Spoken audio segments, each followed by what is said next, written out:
1.2 is what I have open. You have one. You need 1.1.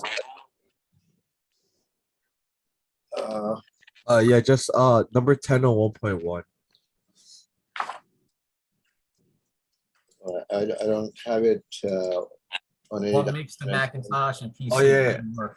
I'm reading from the book. Hold on. Number 10. What makes Macintosh and PC appear to work differently? It's a very simple answer. It's because they have two different operating systems. It's the operating system that makes them look and work differently. Okay. Okay. So how it interacts with the user, how the operating system interacts with the user wouldn't be right. How to, what's that again? How the operating system interacts with the user. Yeah, how the operating system interacts with the user. That's what it is. Yeah. I got that. I wrote that, but it was wrong. You probably didn't express it that way. I wrote it works differently depending on how it interacts with the user. All right, I'll take another look after class and see if it's what. Yeah. See, you had to express it correctly, and sometimes the key word is necessary. Like the key word here in this answer would be operating system. Oh, okay. Yeah, I didn't have that. All right, so that's why. So Okay. you had to have the keyword. So for example, the keyword, if you go to question number 2, what is a computer program? In the answer, the keyword is instructions. The keyword has to be there. Otherwise, one student answered a computer program is a software. That's that's not an answer, right? So you had to answer it with the correct keywords, and that's why if you don't use that correct word, then you don't get the credit. Okay, I understand. All right. Okay. So what? Another student wanted something on 1.2. What was that again? Could you go over 16? 16. Okay. Yeah. The assignment is on the screen, so you can tell me which number it is. 16 is determine the largest number that can be stored in 2 bytes of memory. In fact, we went over this in class. Yeah, we did. I just didn't write that part down. Right. So I'm going to explain that again.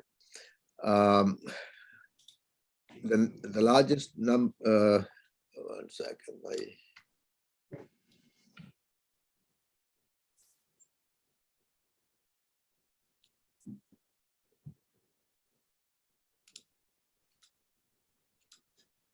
Okay, so if you have 1 byte of memory, the largest number that fits in here would be the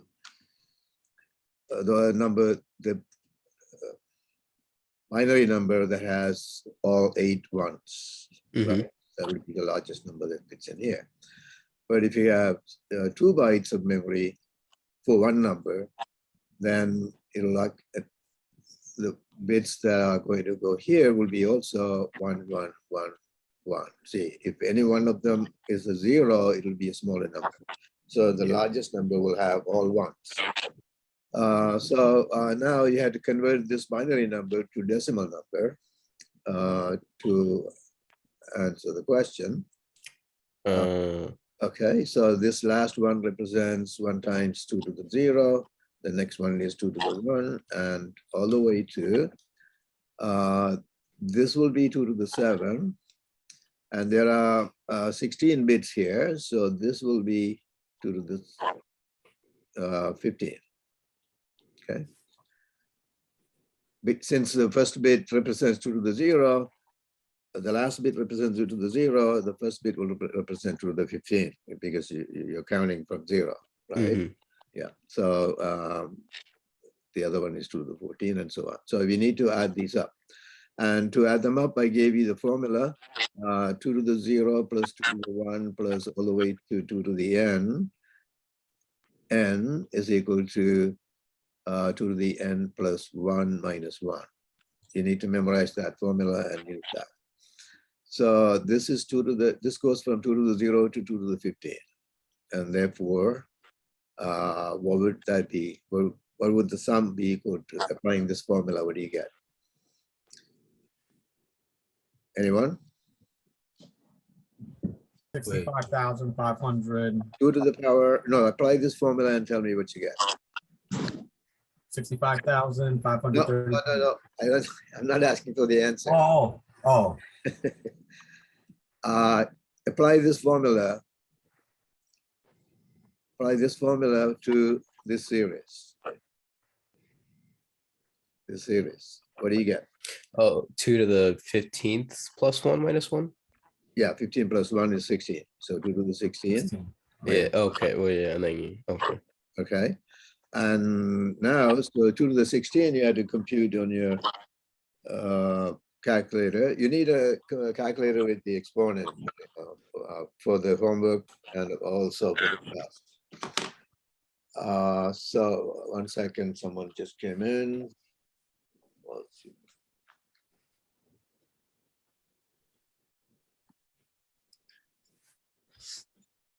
Okay.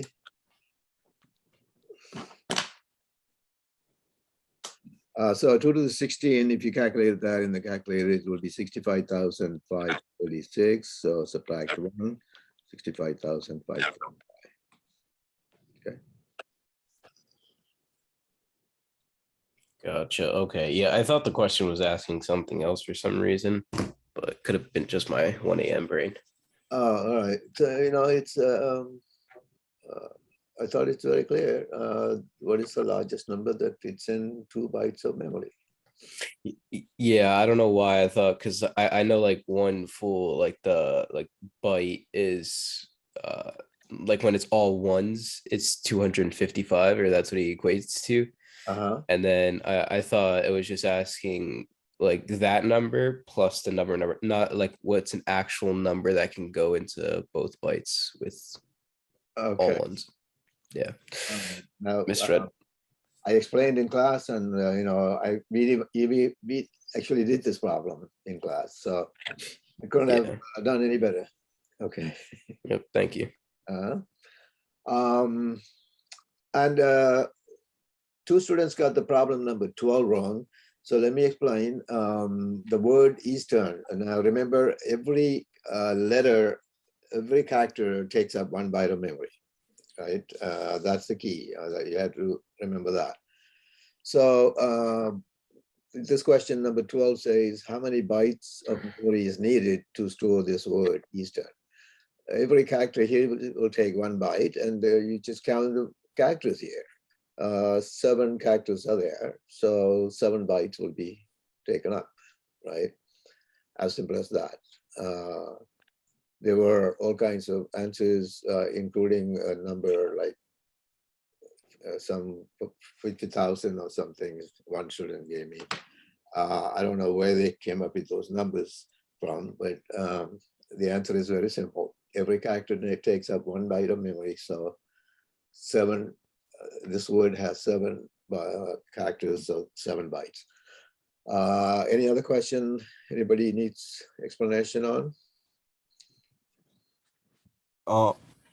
Professor, I had a question.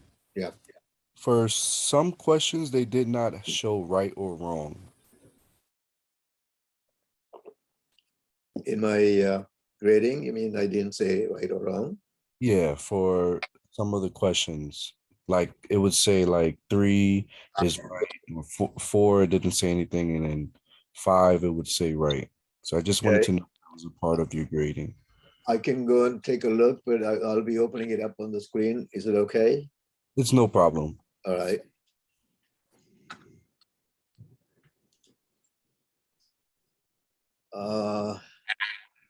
Elon, right? Correct.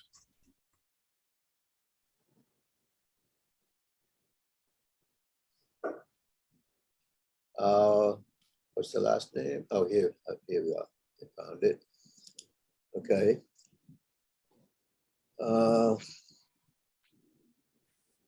Which question are you referring to? Oh, this 1.1? Yes, like for Yes. example, number 1, number Yes, 3. I only graded the even though it's supposed to do all of them, but grades were assigned only for the even numbered questions.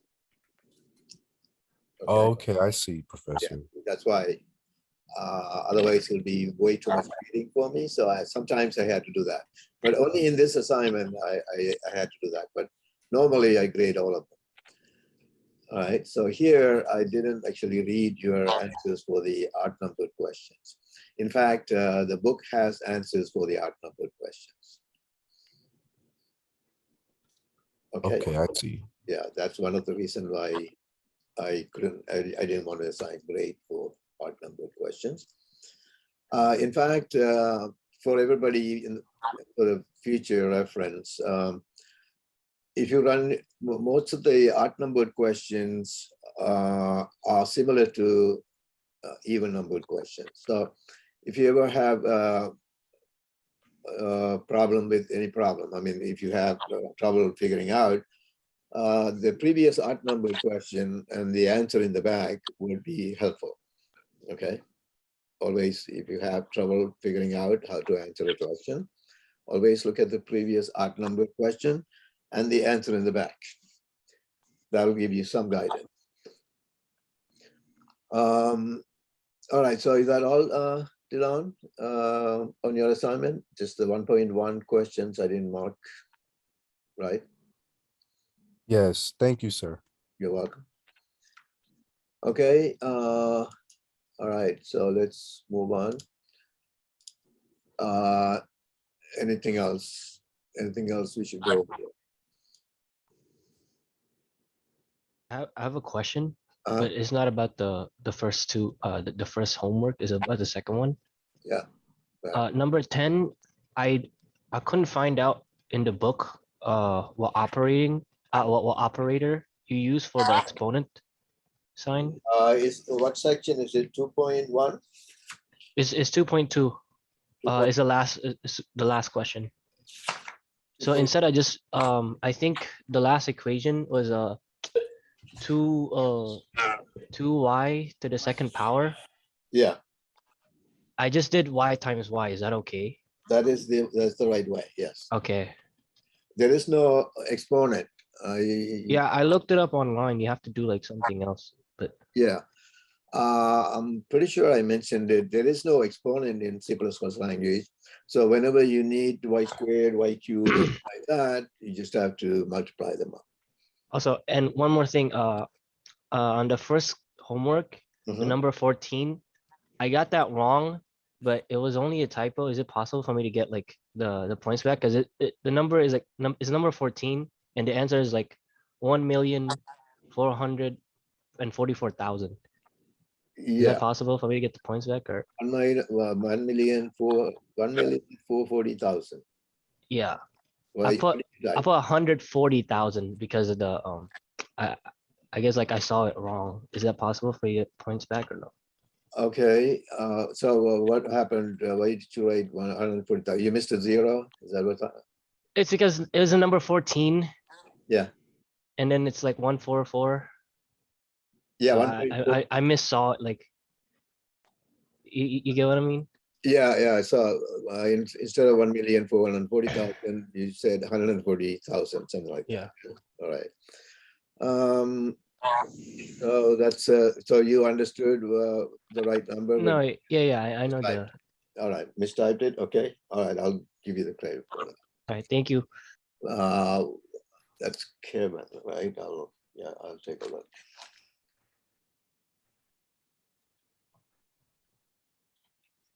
Yeah. Professor, I'll go back and do it later.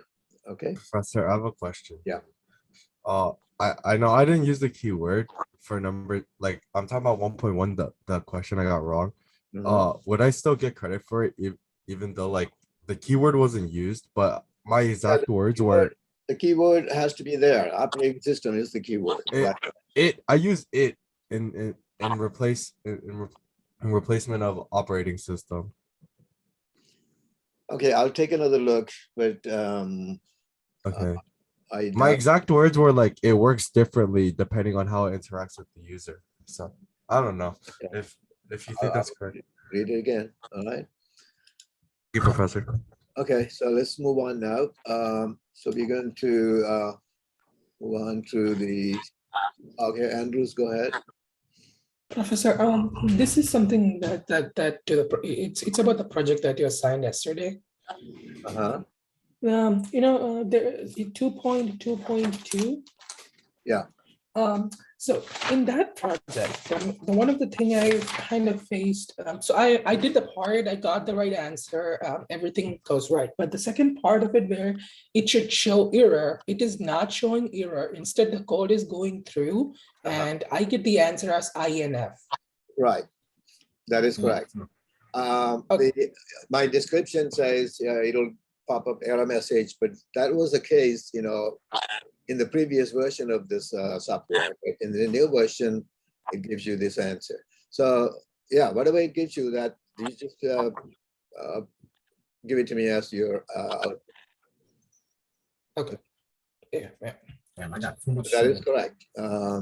Instead of giving error message, it gives you INF as the answer, which is Exactly. Yeah. I mean, like first I was like, what's going on? Then okay. there's nothing. That is the runtime error, right? Yeah, it is. That's why it showed. Yeah, okay. It won't. Uh, It doesn't give you error message. Instead, it gives you infinity as answer, and that's okay. So just give me that as your output. Now remember, you have to have two outputs, and both of them should go into one document. So use the word and paste all of them to that, like I showed you in class. Okay. Only one document can be uploaded, and so you have to create one document with all those outputs. Okay. Anything else? All right, so let's go on to questions, section 2.3, which is about data type conversions. So we discussed a little bit about this in the earlier section, but we're going to go into details about data type conversion. It is an important aspect of computer programming. It's in every language. This is what we call computer arithmetic. The computer arithmetic has to be understood. It's different from the arithmetic you learned before.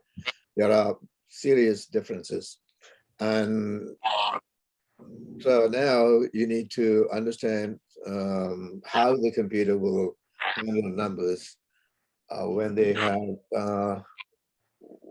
depending on the data types, things will be calculated differently depending on the data types of the numbers.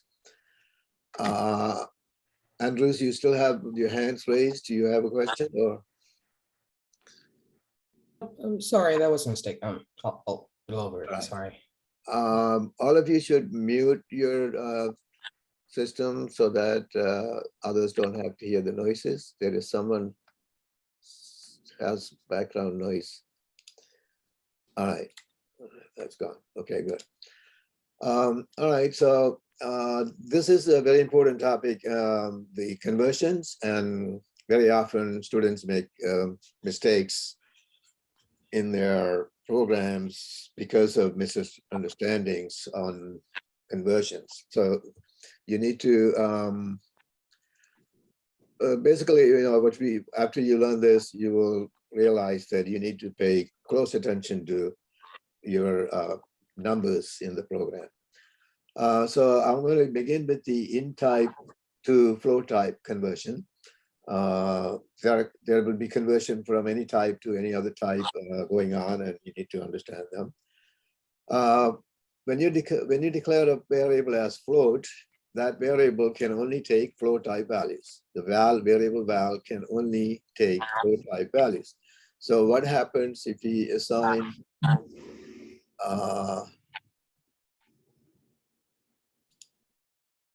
what happens if you assign a integer to it, like this, val equal to 23?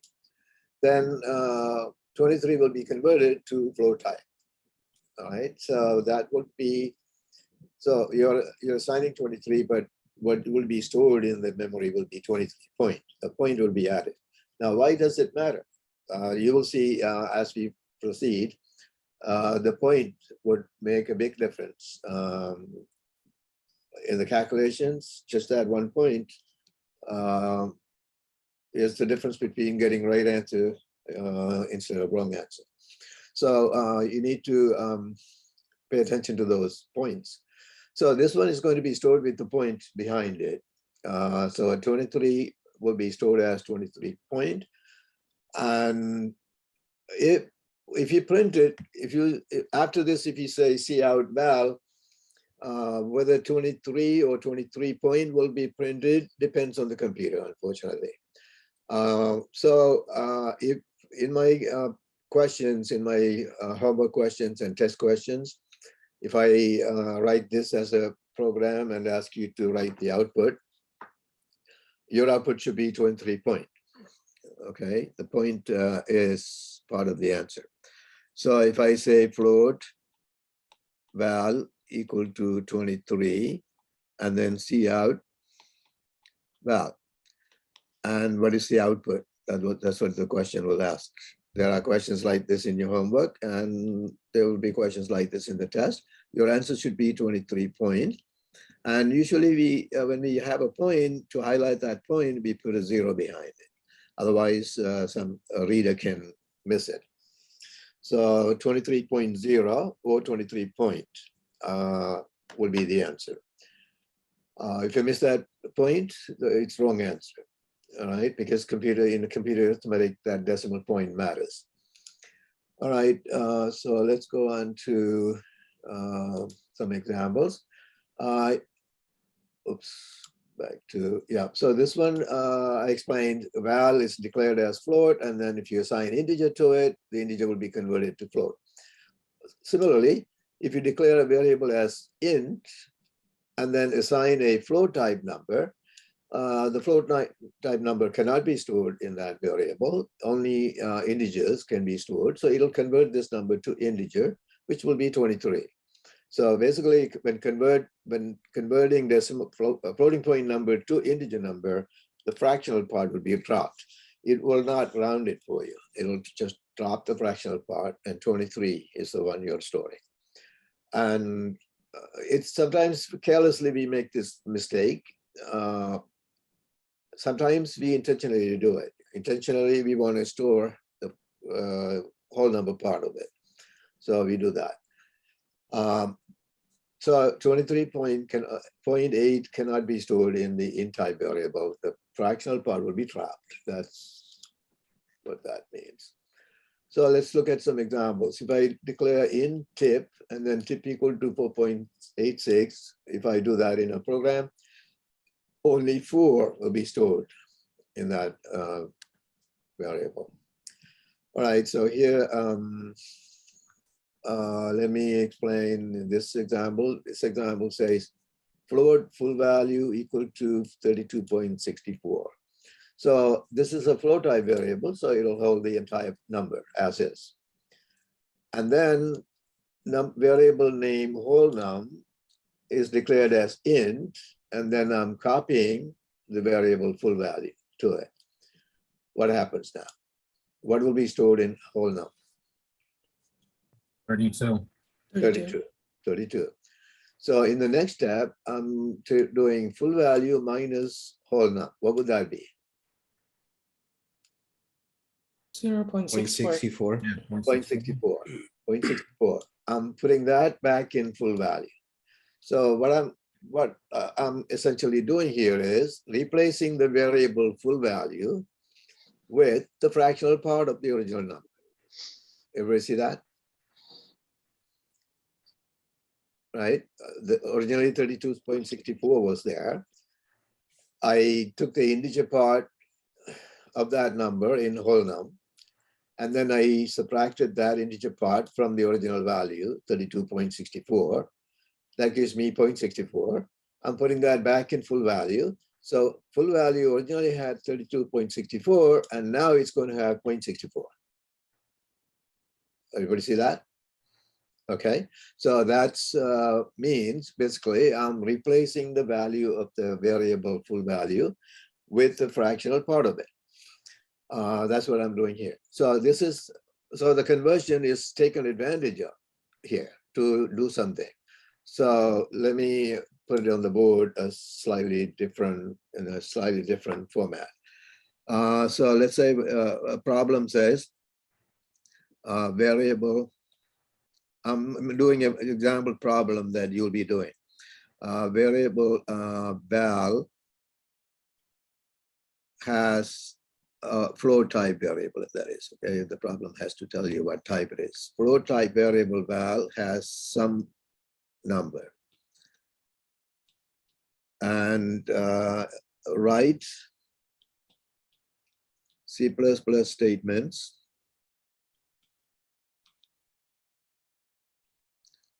to replace it.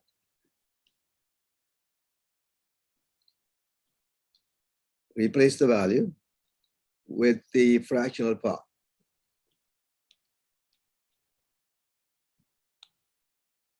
So this kind of questions will be there in your homework.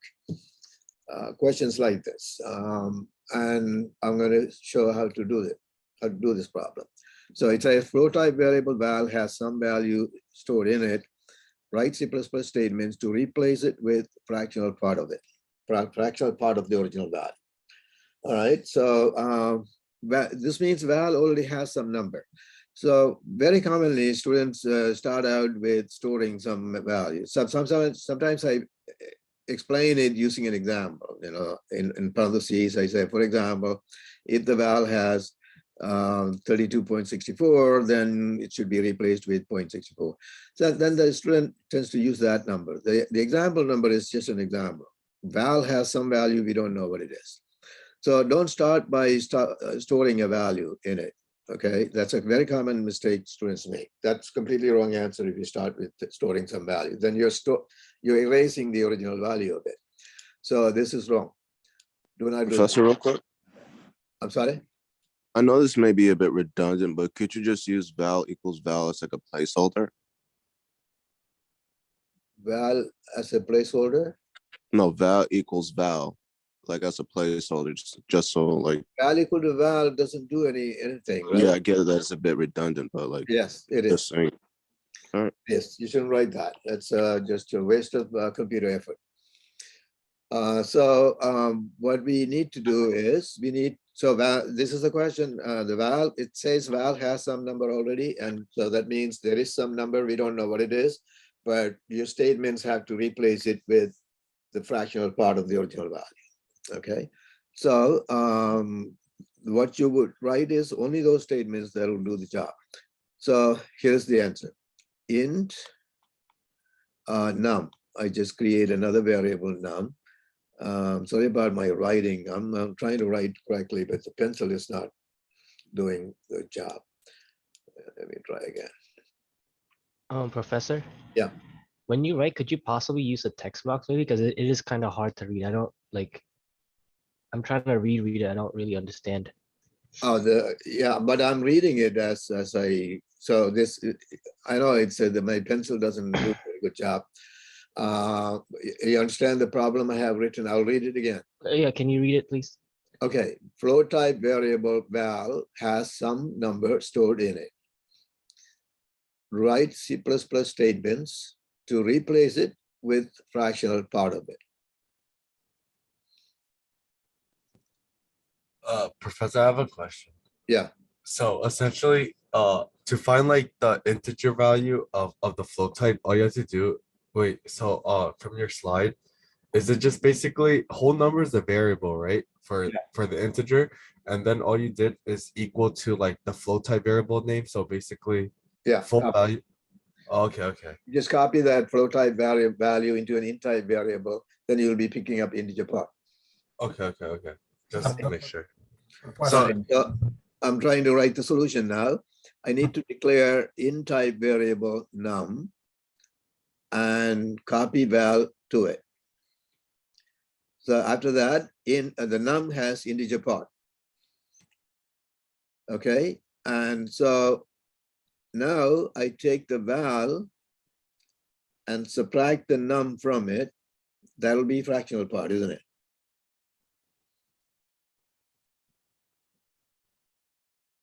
Okay. The val has the original fractional number. Num has the integer part of that number. So if I subtract val minus num, that'll be fractional part, like the 0.64.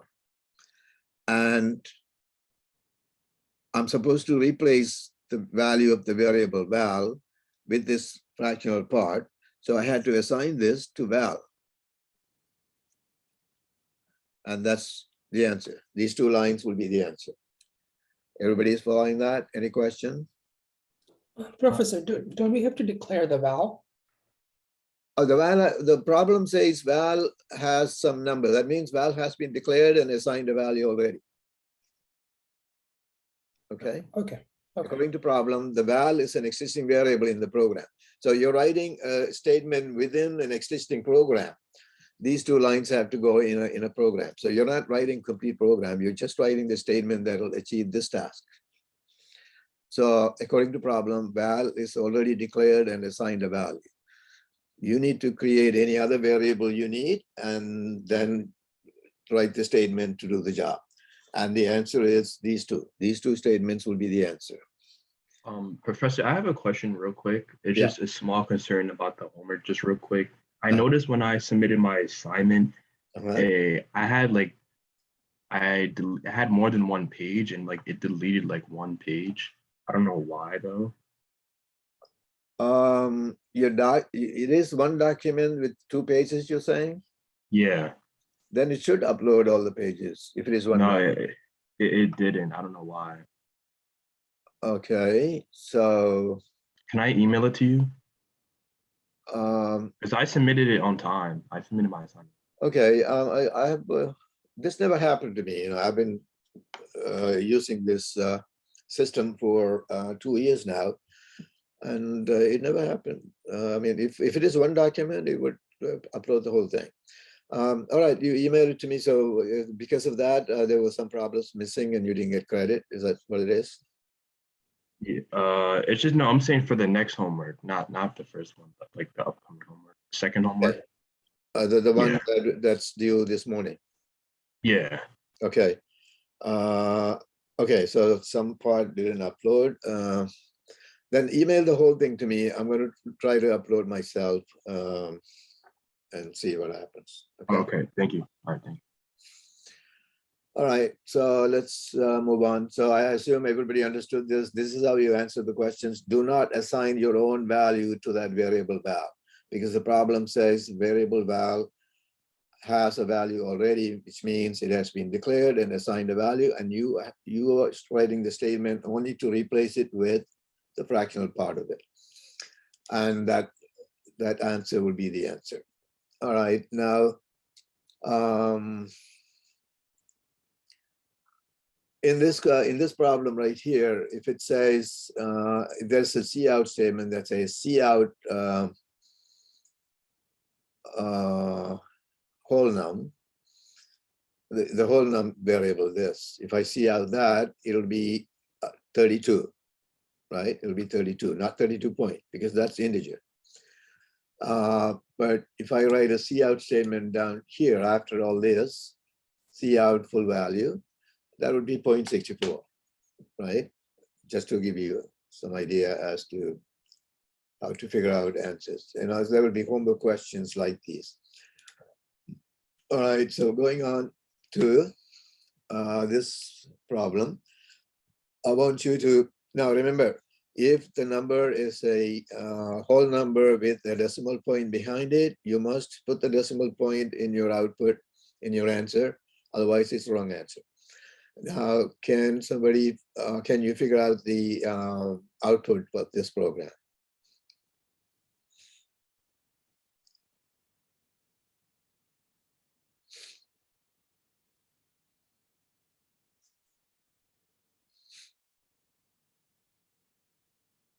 $34.0. Okay, 34. All right, I have 2 answers. Anybody else? I think it's Oh, 34. 34 point. Oh, Okay, I'm waiting to see what other responses we get. Anybody else? I think it's 34 point. Okay, very good. 34 point is correct. The point must be there in your answer. Okay, let me explain what happens here. This statement copies sal into num. Num is integer type, so therefore only 34 will be stored in num. Then this statement copies num back into sal, but sal is float type, so the 34 will be copied as 34 point. 34 point goes into sal. So when you print sal, it will be 34 point. So your answer has to be 34 point, and normally it's a good idea to put a 0 behind it.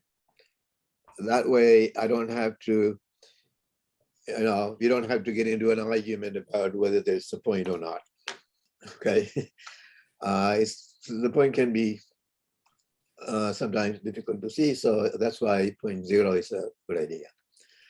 All right, so let me, the next page is an explanation of this. We don't need that. Now the conversion between char and int type, between character type and int type also conversions will happen. Every character has a ASCII code, right? And that ASCII code corresponds to a numeric value. For example, I explained in the last section that character A has a ASCII code, which is the same as the binary code of 65. We discussed that in the last class. Character B has the ASCII code. We don't have to memorize the ASCII codes. B has an ASCII code, which is equivalent to 66, the number 66. In other words, binary code of 66 and ASCII code of B are same. They are same ASCII codes. Similarly, 65 has ASCII. 65 has binary code that is same as ASCII code of A, and so on. So if I ever convert A to an integer, it'll be 65. And if I convert 65, integer 65 to character, it'll be A. All right, as simple as that. Every character has a corresponding number.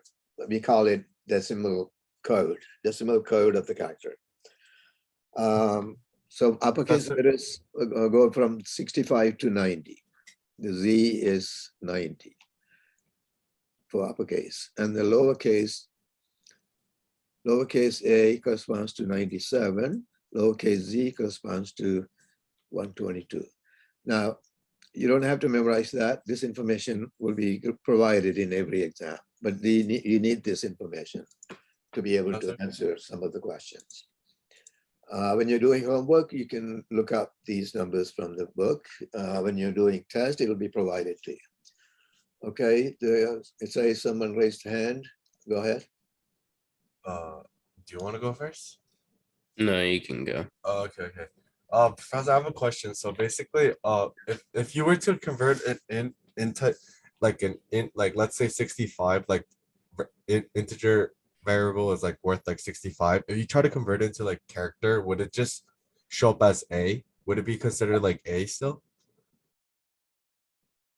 Yeah, after converting, if you, I haven't done the example yet. Yes, if you convert it, it'll. So wait until I do the examples. Oh, okay. Right. What is this question from the other student? So my question is from int type to float and vice versa. You are first storing a value into the variable, and then depending on how you want to output it, I know you can flip it. But my question is for the conversion type for character to integer type, what is remembering that? Like, is it stored in the IOStream library, or how is it knowing that A is 65? Oh, that's 65 is same as A is part is that's all part of the compiler. The compiler is converting your program to ASCII language, right? So it does all this work. Okay, so the compiler has ASCII and it just converts it when it sees it. Right, exactly. Understood. Okay.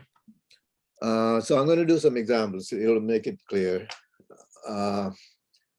It says someone else raise hand. Let's see. Yeah, just a quick question. So the conversion between char and int, it's only recognizable with these with 65 through 90 and 97 through 122. So any other numbers. No. Those are just some examples, because the alphabets are the most important characters we deal with, and that's why these I just explained these.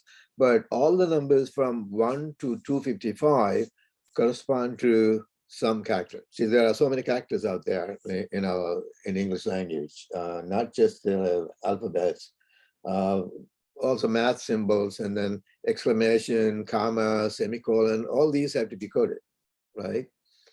So they all have ASCII codes, all the characters. And so how many characters are out there? 255, and all of them have ASCII codes. And so all the numbers from 1 to 255 have corresponding characters. So if you convert any number in the range 1 to 255, you'll get a character. All right, so let me see. So I'm going to do some examples. Now, where are the examples? Not here. So anyway, let me explain this. If you convert a character to integer, you'll get the corresponding decimal code. If you go the other way, then the decimal number will be converted to a character. If you convert it to a float type number, then there will be a decimal point behind it, like this. Let me put it on the board. So if I do this, I think examples are coming up, but let me give you an example. If I say int x equal to B, capital B in quotes. When you use character data in a program, you must have quotes around it. So I'm assigning the character B to x, but x is integer type. And if I see out x, what will be printed? 66. 66 will be printed. It's as simple as that. And let me do another example. Char type variable y is getting 65. You can do that. Okay, this is valid. Some students would answer this question as invalid. That's not right. Correct. That's not correct. A conversion is a valid operation. C out y. Okay, what will be printed? A. A. So output will be A, and common wrong answer I get is A with the quotes. No, there will be no quotes when the character value is printed. Only when you assign a character value to a variable, you need to have quotes within the program. But when the computer prints a character, it doesn't add any quotes. The character will be just A, okay? Not a quote, not with the quotes. Okay, so that's just two examples, and let's go on to, yeah, so I already explained that. A, when you convert A to integer, it'll be 65. When you convert 65 to character, that'll be A. So let's look at an example. Char val1, and then int val2 equal to 65.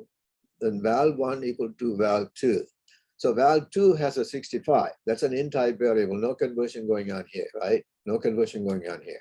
Val2 is 65. But here, conversion is happening. Val2 is being copied into val1, but val1 is character type. So I'm converting the 65 to character, and now I'm printing val1, so that'll be A.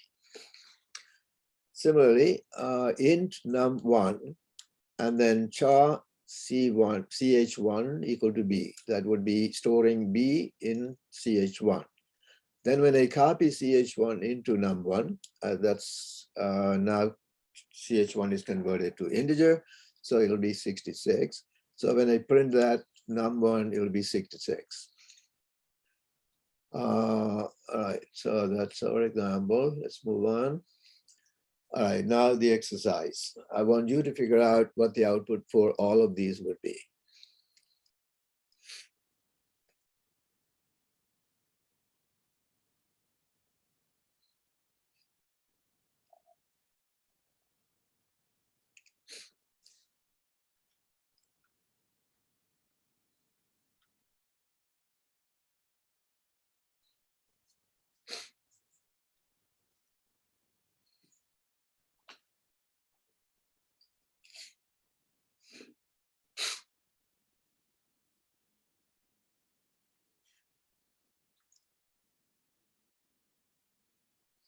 Okay, problem A.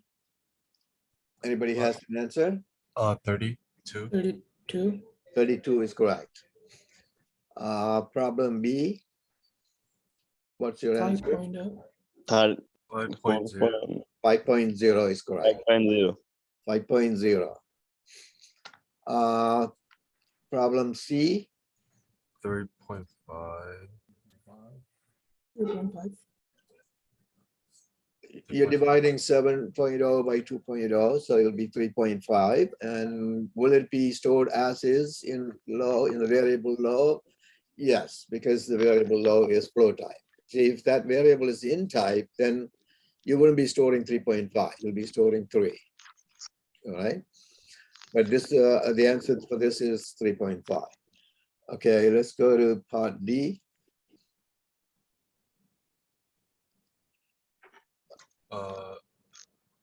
I'm not sure what character 99 is. Small letter C.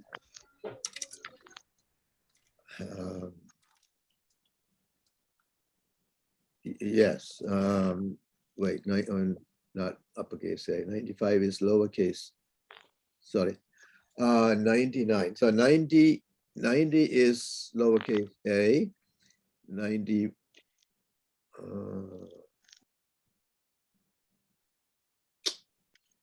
97. Sorry, 97. Wait, Yeah. it says 99. Yeah, I know. 97 is lowercase a, 98 is lowercase b, so 99 is lowercase c. Yes, lowercase c is correct. So it will print lowercase c. All right, now go to part E.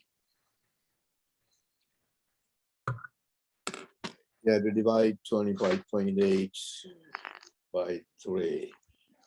That'll be, yeah, I can give you that number. 6.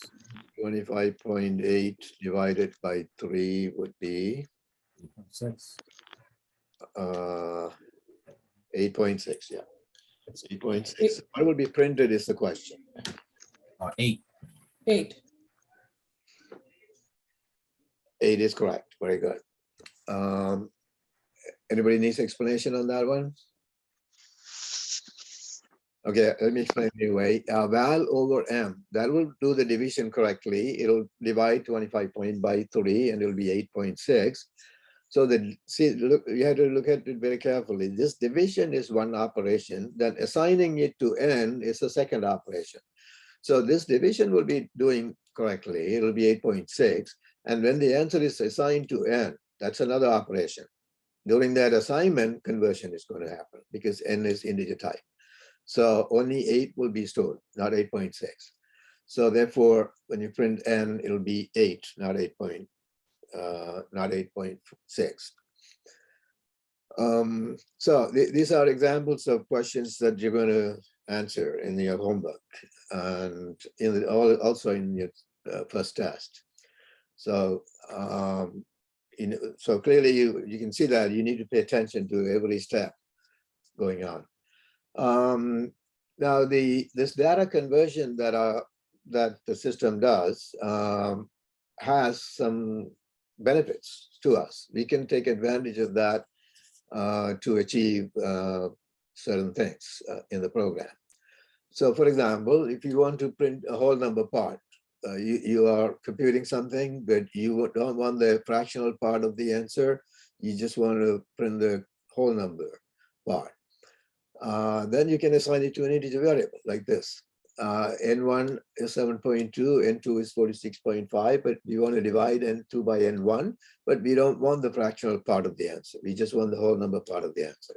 Then you divide it, but then assign it to an integer type variable, N3. Then you're picking up only integer part and you're printing that. So the whole number part is printed. The other advantage is rounding your answer. If you need to round your answer, then this conversion can be used. I'm going to explain that on the board. Suppose that I want to, whatever the calculation I do, I want to round the answer to the nearest integer. See, in the previous one, assigning the division to an integer variable will only pick up the integer part. It will not be rounding. So if you want to round, you had to do something different. So let me explain that on the board. If I'm rounding, there'll be questions in your homework that would tell you to round to different number of digits. So here I'm explaining how to round it to the nearest integer. So let's say that our number is 3. If the number is 3. Something like 3.7, when you round it to nearest integer, it'll be 4. If the number is like 3.4, when you round it to the nearest integer, it will have to be 3, right? So there's no operation in the language that would give you a rounded number. So you have to write your code for that. So here's the process that we can use. Just add 0.5 to it. If you add 0.5 to the number, then what will happen, we'll see. In this case, you'll get 4.2. In this case, in the case when the digit after the decimal point is smaller than 5, you only get 3.9. In other words, it didn't change the digit 3. This digit didn't change. But here, when I add 0.5, this 3 changed to 4, right? So after that, if I take the integer part of this number, that'll be my rounded number. In this case, if you take the integer part, that'll be 3. See, we got the rounded number. Just add 0.5 and then take integer part. That's the process. Add 0.5 and take integer part, you have rounded number. So how do we write the program? So let me make up a question. The question says, I'm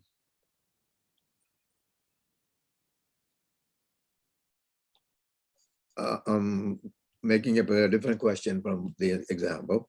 Variable, again, it's float type variable. Float type variable val has some number.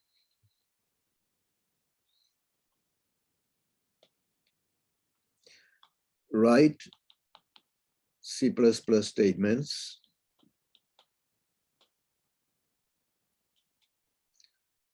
to replace it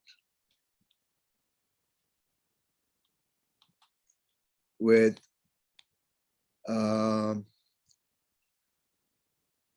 number rounded to nearest integer.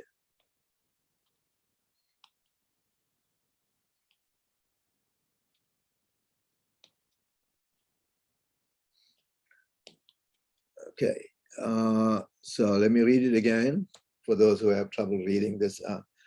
My handwriting is not bad. When I write on the board, I write very clearly, but the technology is not always very good. The pencil is pretty good, but it doesn't work perfectly.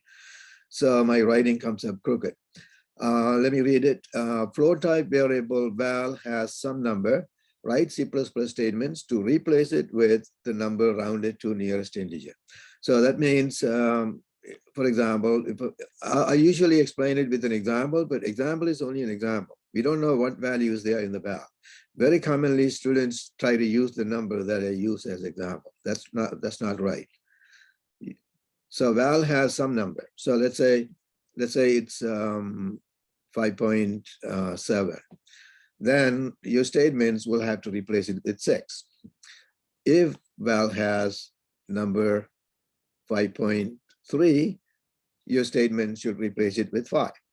Okay, your statements will have to replace this variable val with the new number, which is rounded number. It'll be either 6 or 5 if these are the numbers. Those numbers I made up. Whatever statements you write should work regardless of what values are there. All right, so that's the point. And also remember, val already has value. That means it has been already declared and assigned a value. And you are writing the portion of the program that would do the rounding. So I just explained up here how to do the rounding. What's the process? Add 0.5 and then take integer part, right? Add 0.5, take integer part. Okay, so I'm going to do that by, I'm going to write the statements that'll do that. So the answer to this problem is the following. You need to take an integer variable.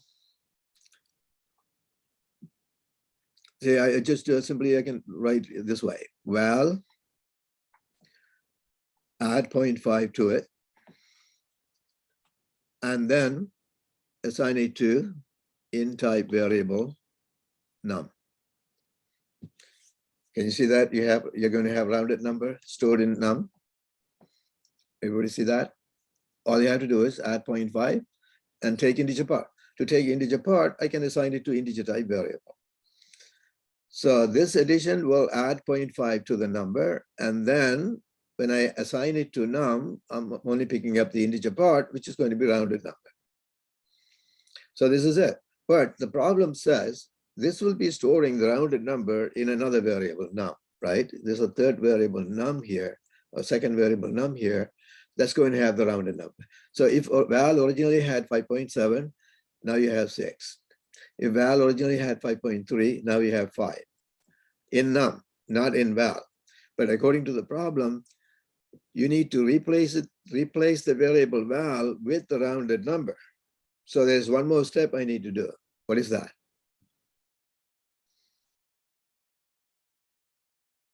I have rounded my number, but my rounded number is stored in num.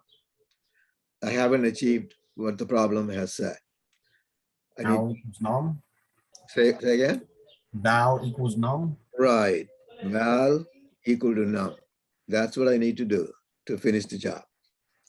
So now I have replaced val with a rounded number. This is how you answer those questions. This is the answer to that question. Okay.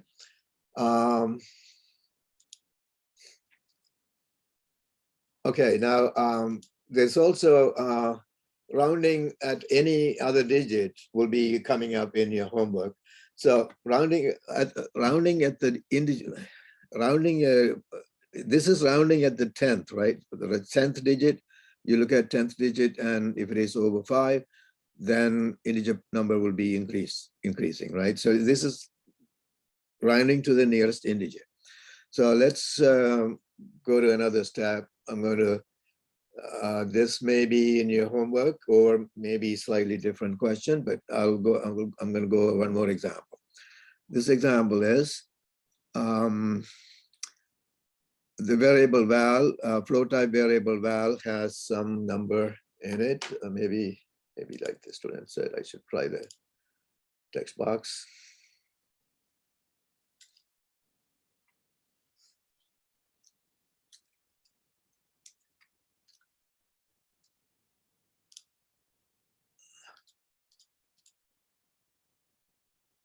Okay, so float type variable.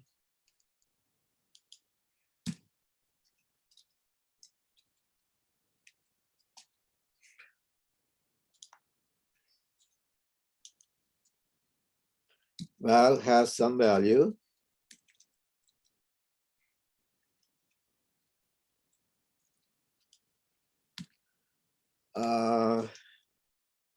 Write C++ statement to replace it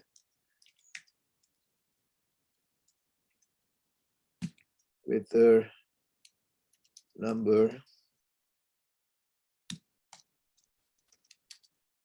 rounded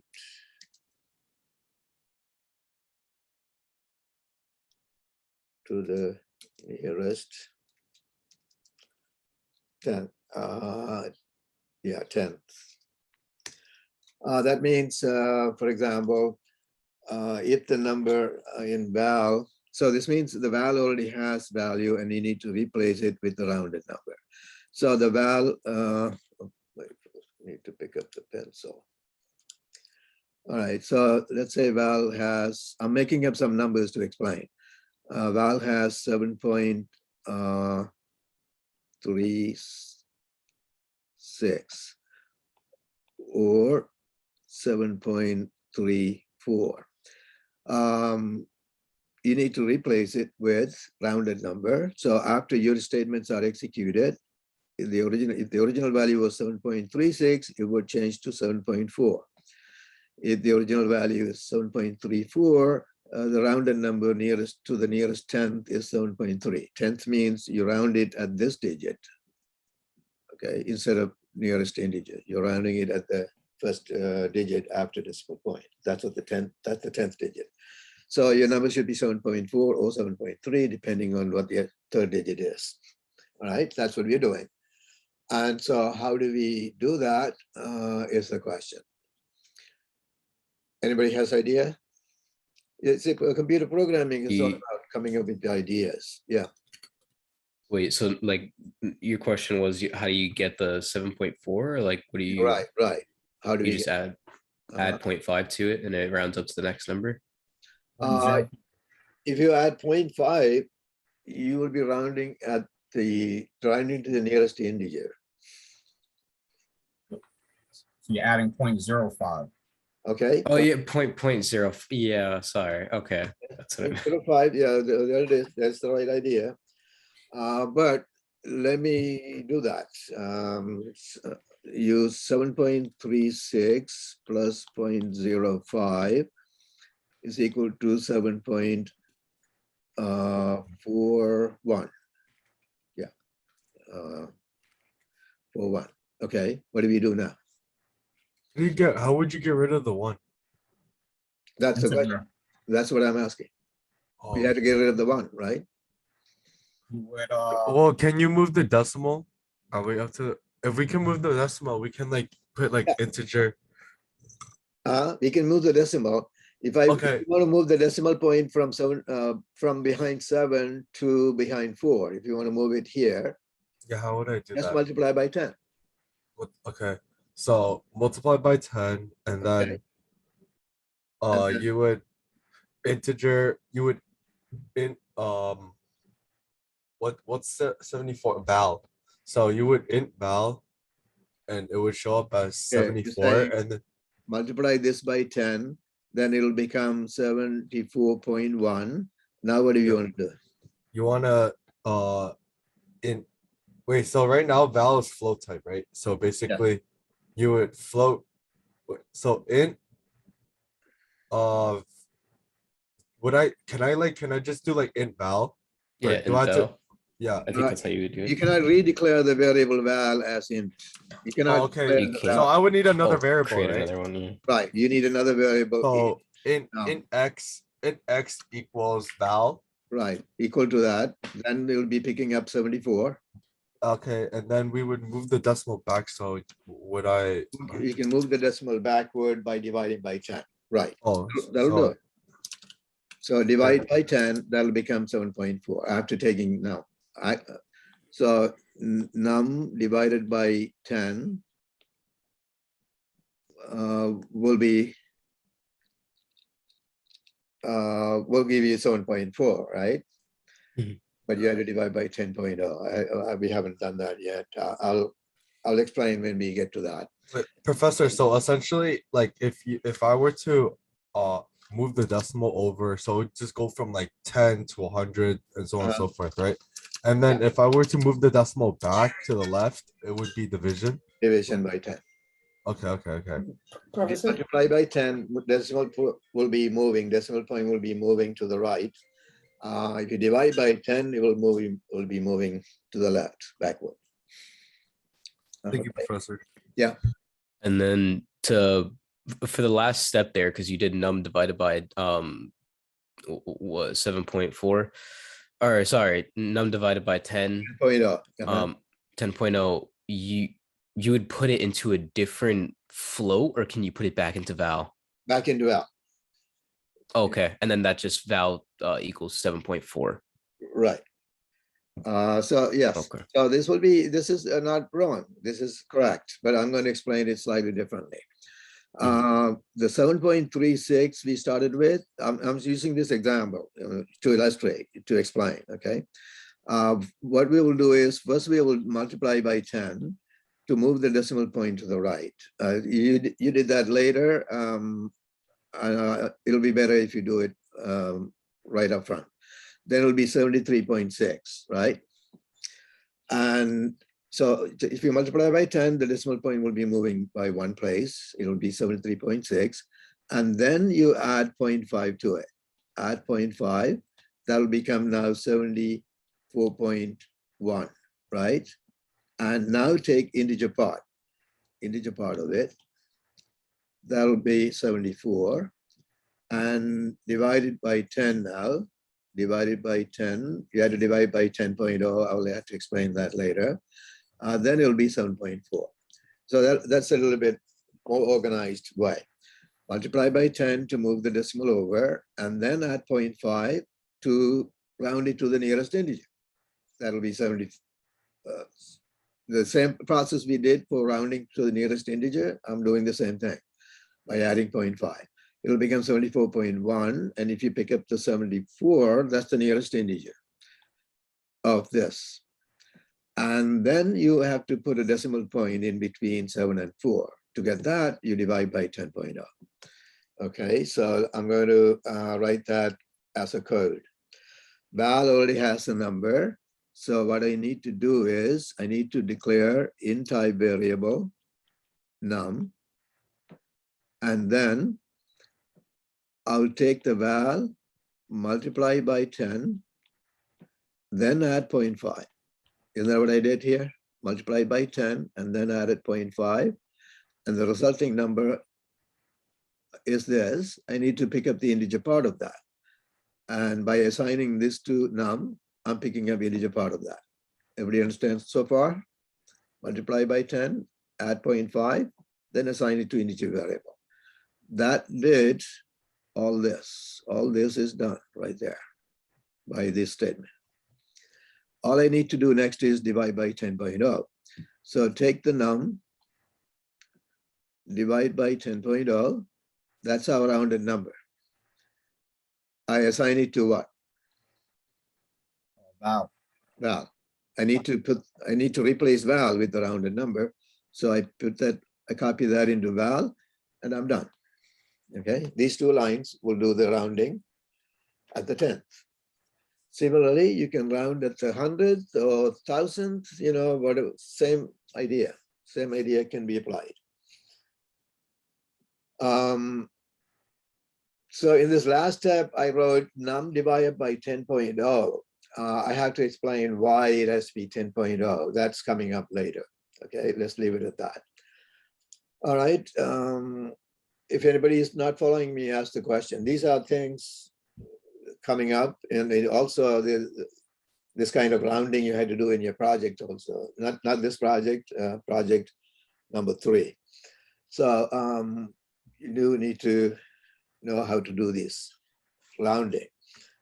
And don't be surprised if a test question says the same thing, you know, exact same thing what I did here. I may ask you, in the test because it's so important. All right, the warm-up exercise says, write C++ statement to extract and print the first digit of a 2-digit integer stored in the variable m. So variable M has 2-digit number. You can assume that it has 2-digit number, like 75, 34.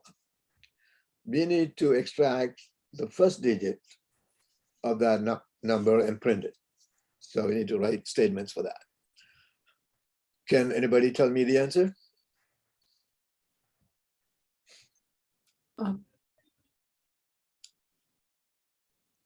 Or tell me the process.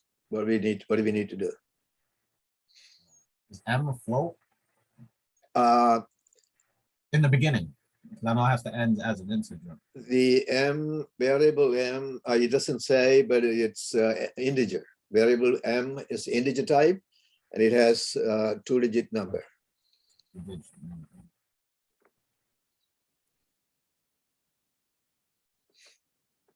Can you turn the number into a float and then just make it like a single digit number by timesing it?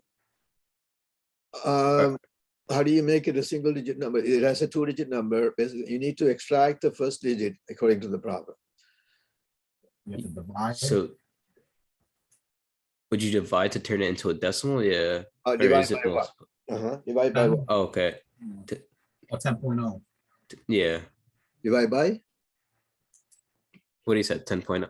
10.0, right. Divide by 10.0, then there'll be a decimal point going in between. So if the original number is 74, then when you divide it by 10, or 10.0 actually, then it'll be 7.4. Now what? And then you can just turn it into a integer. Integer. Just take integer part by assigning it to an integer variable. That'll give you 7. That's the first digit. Yes, exactly. Very good. So that's the process I need to write the code for. I need to write the C++ code for it. So val, according to the problem, M is the variable. M has a number like this, and we need to extract the first digit. So I need to take integer part after division. So therefore I need an integer type variable. N equal to M divided by 10.0. Okay, so you divide and then take this will pick up, N will pick up the integer part of that. And that is our first digit, isn't it? Yep. Yeah. So C out N. According to problem, you need to print that first digit. So simply divide by 10.0 and assign it to integer variable. That'll pick up the first digit. It's that simple. Very good. It looks like most of you are understanding it, so that's great. Now let's see the other operations. Plus and minus we discussed, asterisk for multiplication, slash for division, and then modulus operator. I'm going to explain modulus operator in a second. How would you translate this expression into C++? That'll be x times x plus 2 times x. Because there is no exponent in this language. So even if it is x cubed, you have to write x times x. For any exponent. Wait, Professor, I had a question because this came up on I was working on the project last night, the 2.2.2, and I put whenever it was be like an exponent like x squared, I thought I had to put that in parentheses. Do I, or does it matter? No, doesn't matter because the multiplication will be done before the addition. Oh yeah, PEMDAS, that makes okay. Right. Yeah, but after that Same rule as an algebra. Multiplication will be done before addition. So therefore, this will do the x times x first, and then 2 times x will be done. After that, the addition will be done. Okay. What if it's also like say for the x squared, it's like 5x squared, because that was on the assignment. Yeah, then it will be 5 times. For the multiplication is not assumed like in algebra. So everywhere you need multiplication, you need multiplication symbol. Like be parentheses after the 5, and then after the x, the second x. Because the outcome would be different. Wouldn't it be like this? Yeah, because I think if you just do like 5 times x, it's not going to do the squaring first. No, it doesn't matter. Doesn't matter. But if it does PEMDAS first and it does multiplication, it's just going to do 5 times x, and then whatever that number is times x again. Wouldn't that not be different? That'll be equal to 5x squared. Huh. The order of operation doesn't matter. Oh, okay. Oh, yeah. Okay, because it's Uh-huh. multiplication. Okay. Like I said, I'm not the greatest in math. Okay, thank you, Professor. Good luck. So these, just this will do, what, 5x squared plus 2x. Okay, so in math, we write, in algebra, we write 5 and then x squared next to it. That's assumed to be multiplication.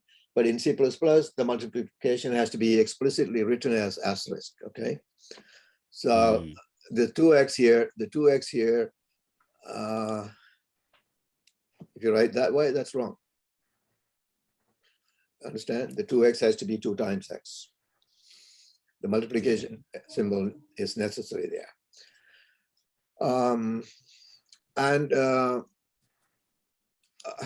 Students come up with their own way. This caret symbol, they create that. Oh yeah, the caret symbol. Caret 2. Okay, this is a common wrong answer I get. There is no caret symbol in C++. Okay. That's Excel. Yeah, that's Excel. So don't write that. You can only use the operators that are in C++, and there is no exponent in C++. So there is no caret symbol. The only way to do exponent is to do multiplication. X times x is the only way. Professor? Yeah. I think I made that mistake. Not on the code. So the assignment that was submission today. So it's chapter 2, the 2.2, the 10th question. So I mean, in the code, it's not exponent number 2, but when I wrote the statement, I put that symbol. Yeah, I did the same as well. I just looked back. Only on the statements, because on the descriptive statement, and also in the beginning when I say that what we have to do with the with the slash and an asterisk, that's when I wrote that this thingy. So is there any way that you could not like in your answer? This like is how I code, wrote mine. I'm pretty sure that's how he did his. Yeah, in the code though, like in the code that we are supposed to plug in, this thing is not written. But when it comes to the descriptive statement at the end and also the beginning, when I explain what we're trying to do, that's kind of symbol I used. Okay, yeah, if you use the caret in your explanation or in your comment, that's fine. That's not, comment is not a code. Okay. But within the program, within the code, you cannot write the caret symbol. Yeah, so yeah, in the comment, of course, you can use any method to express whatever you're trying to express, because that's just English sentence. All right, so that doesn't matter. That's okay. All right, so your project involves an expression, some expression you need to compute in this first project. The budget, by the way, project is due tomorrow, and that's also due at 8:55 a.m. So you have to do it before that. All right, moving on. Professor, I have one question about the project. Uh-huh. So you know how we could actually do, for example, when we write the descriptive statement, yeah, we can create like more lines and like, you know, kind of, for example, if I want to say that when we substitute the value x is equal to 12, after the sentence, when we substitute the value, send the x is equal to, if I'm a kind of person who gives like, who has more lines and less words. So what I would write would be, when we substitute the value, then on the next line, I would give x is equal to 12. And on the next line, I would give y is equal to whatever the number is. Then on the next line, I would say into the equation, whatever the equation is. Is it okay, or does everything have to be in one line? No, it's okay to write that. Okay. Yeah, I mean, when there are several variables declared and all of them need to be assigned values, it'll simplify the program if you write them in one line, but it's not required. You can break them into several lines. That's fine. Okay. Great, thank you. All right, so here is a program. We are writing a program here that will compute the value of this expression, x squared plus 2x, for x equal to 3, and it'll print the answer on the screen. Now, when you do this, you have to be careful. The number here is integer. So you have to figure out whether the answer will be integer or not. And if the answer is going to be float type answer, you have to use a float type variable. So I'm storing I'm storing 3 in an int type variable x, and then I'm using float type variable y to put the answer, just to be on the safe side so that it'll work for any situation. But the answer will be actually integer in this case. So the expression is x times x plus 2x, 2 times x. Okay, every multiplication should be explicitly written as an asterisk. And then see out the y. That's all I need. Yeah, so the answer will be 15. So what will be the answer here? Even though number is integer, so the answer is 9 plus 6, 15. So what would be the actual output? It'll be 15 point, not 15, right? Because y is float type.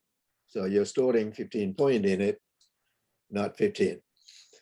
So you have to pay attention to those details and put the point in the answer if there will be a point. Now let's understand the modulus operator. Modulus operator is, the operator itself is percentage symbol. This symbol is the operator, and M. So you write that operator in the same way you write a plus or a minus. You write them in between the two variables. And so this operation M modulus n will give you the remainder of dividing m by n. That operation will produce the remainder of division of m over n. So here's an example. 23 modulus 5. 5 goes into 23 4 times, right? 4 times. But 4 times 5 is 20, so the remainder will be 3. That 3 will be the value of this expression. Okay, the value of this expression is 3, which is the remainder of dividing 23 by 5. Okay, this is, other operators are, very easy for you to follow because they're all same as math, but this operation is not in math. You never learned an operation like this in math. So it's brand new. And there's a reason for introducing this operator in programming. This operator is useful to determine whether a number is even or odd, or whether one number is divisible by another or not. Those are things that come up in computer programming all the time. So that's why this operator was introduced in almost all the programming languages allow this operator. So if I want to, so I'm making an example here. I want to print the remainder of dividing 23 by 5. If I want to print that, then here's the program.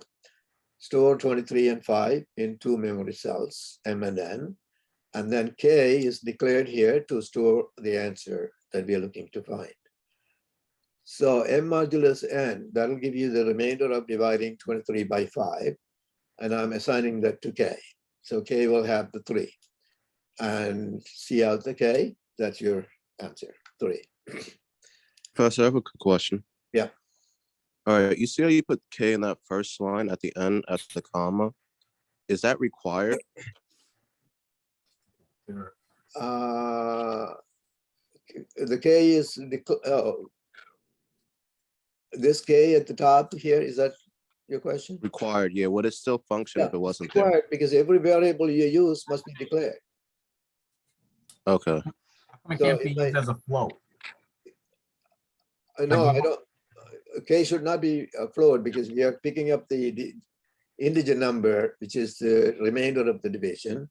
So that's why I'm using integer variable. So I had to declare M and N, and I have to declare the K also. All of the variables I use must be declared. That's why I have the K there. But Okay. you can't declare K as a float. No, I declared K as an int right here. Keyword is int. Yeah.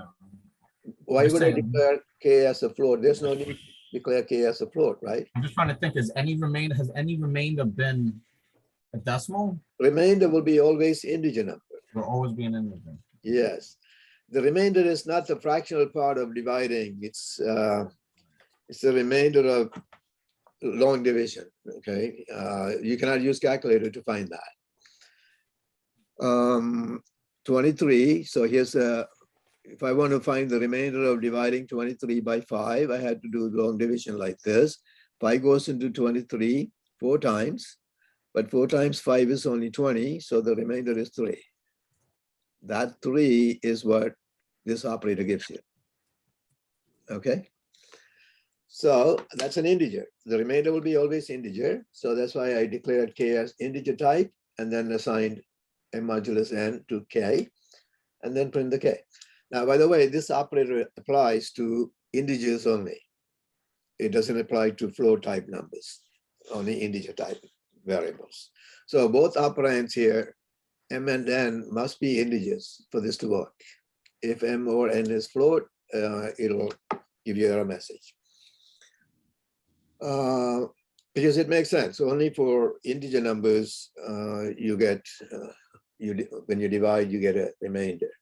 If you divide float type number by float type number, it will be another float type number, and there will be no, we don't talk about remainder for that kind of division. So if M and N were declared as float, and then they divided into each other, You the can remainder divide. would still be an integer.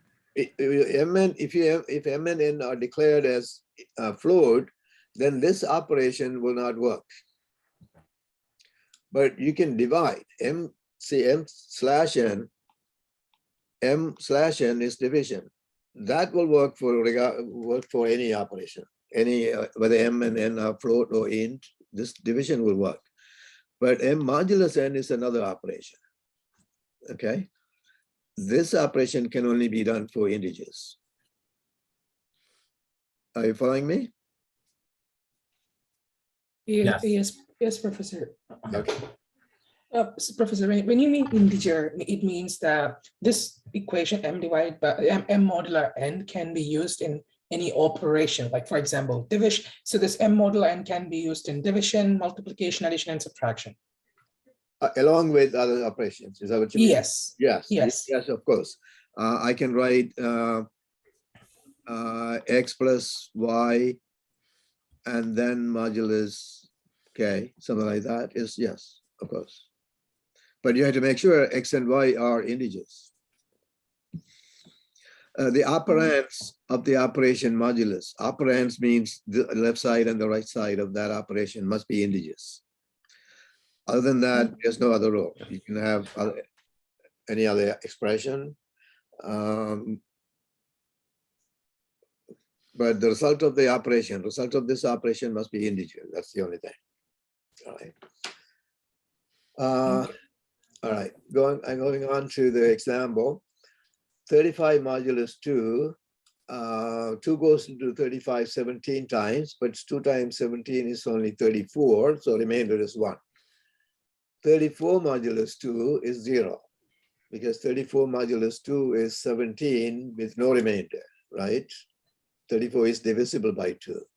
So when the number is divisible by 2, your remainder is 0. When the number is not divisible by 2 like this, the remainder is 1 or some other number. But can you see that whenever the number is an even number, when you take modulus with 2, it will be 0 if it is even number. But if it is odd number, like 35 modulus 2 is 1. When you divide by 2, the remainder will be either 0 or 1. The remainder has to be smaller than the dividing number. So it will be 0 or 1. The remainder will be 0 if the number is even, because it is divisible by 2, so remainder is 0. But if it is odd number, the remainder will be 1. So that's what we can use to determine whether a number stored in a variable is odd or even by doing modulus 2. If the number is even, then the modulus 2 will produce 0. If the number is odd, the modulus 2 will produce 1. That will be used later on. We'll be using it later after we get to chapter 3. The fact that modulus operator is useful for determining whether a number is even or odd, and also it is useful to determine whether a number is divisible by another or not, like this. 35. If I want to find out whether this number stored in one variable is divisible by another number stored in another variable, then I can do 35 modulus 7. If it is divisible by 7, the remainder will be 0. If it is not divisible, remainder will be something else. It doesn't have to be 0, but it'll be some number less than 7. So by using that, we can determine whether a number is divisible or not by another number. So all those are useful techniques after we go into chapter 3. Professor? Yeah. You see, wait, did you go over example C? C, yeah. I'm trying to look at it and I'm I'm lost from looking Okay. at that one. See, here we have a parentheses. If there's parentheses, you had to do that part first. So 17 modulus 10 will be done first. What's the value of that? Anybody? 7. 7. Okay. All right, 7 is the value of that. The next operation is 7 modulus 4. 7 modulus 4 will be? 3. Oh, okay, I get it now. Oh, thank you, Okay, Professor. 3. 4 goes into 7 one time with the remainder of 3. All right, let's go to the exercise here. Can you figure out the answer? Figure out the output. What will be printed? 1. Okay, let's see what others have to say. 1.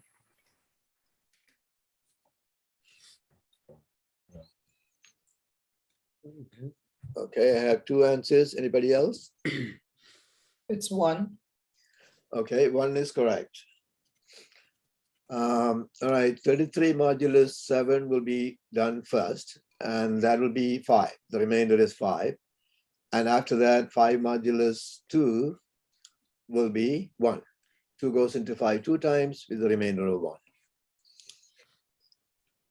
All right, so if anybody needs explanation, ask for it. I noticed this first assignment, the second assignment, 2 students missed it.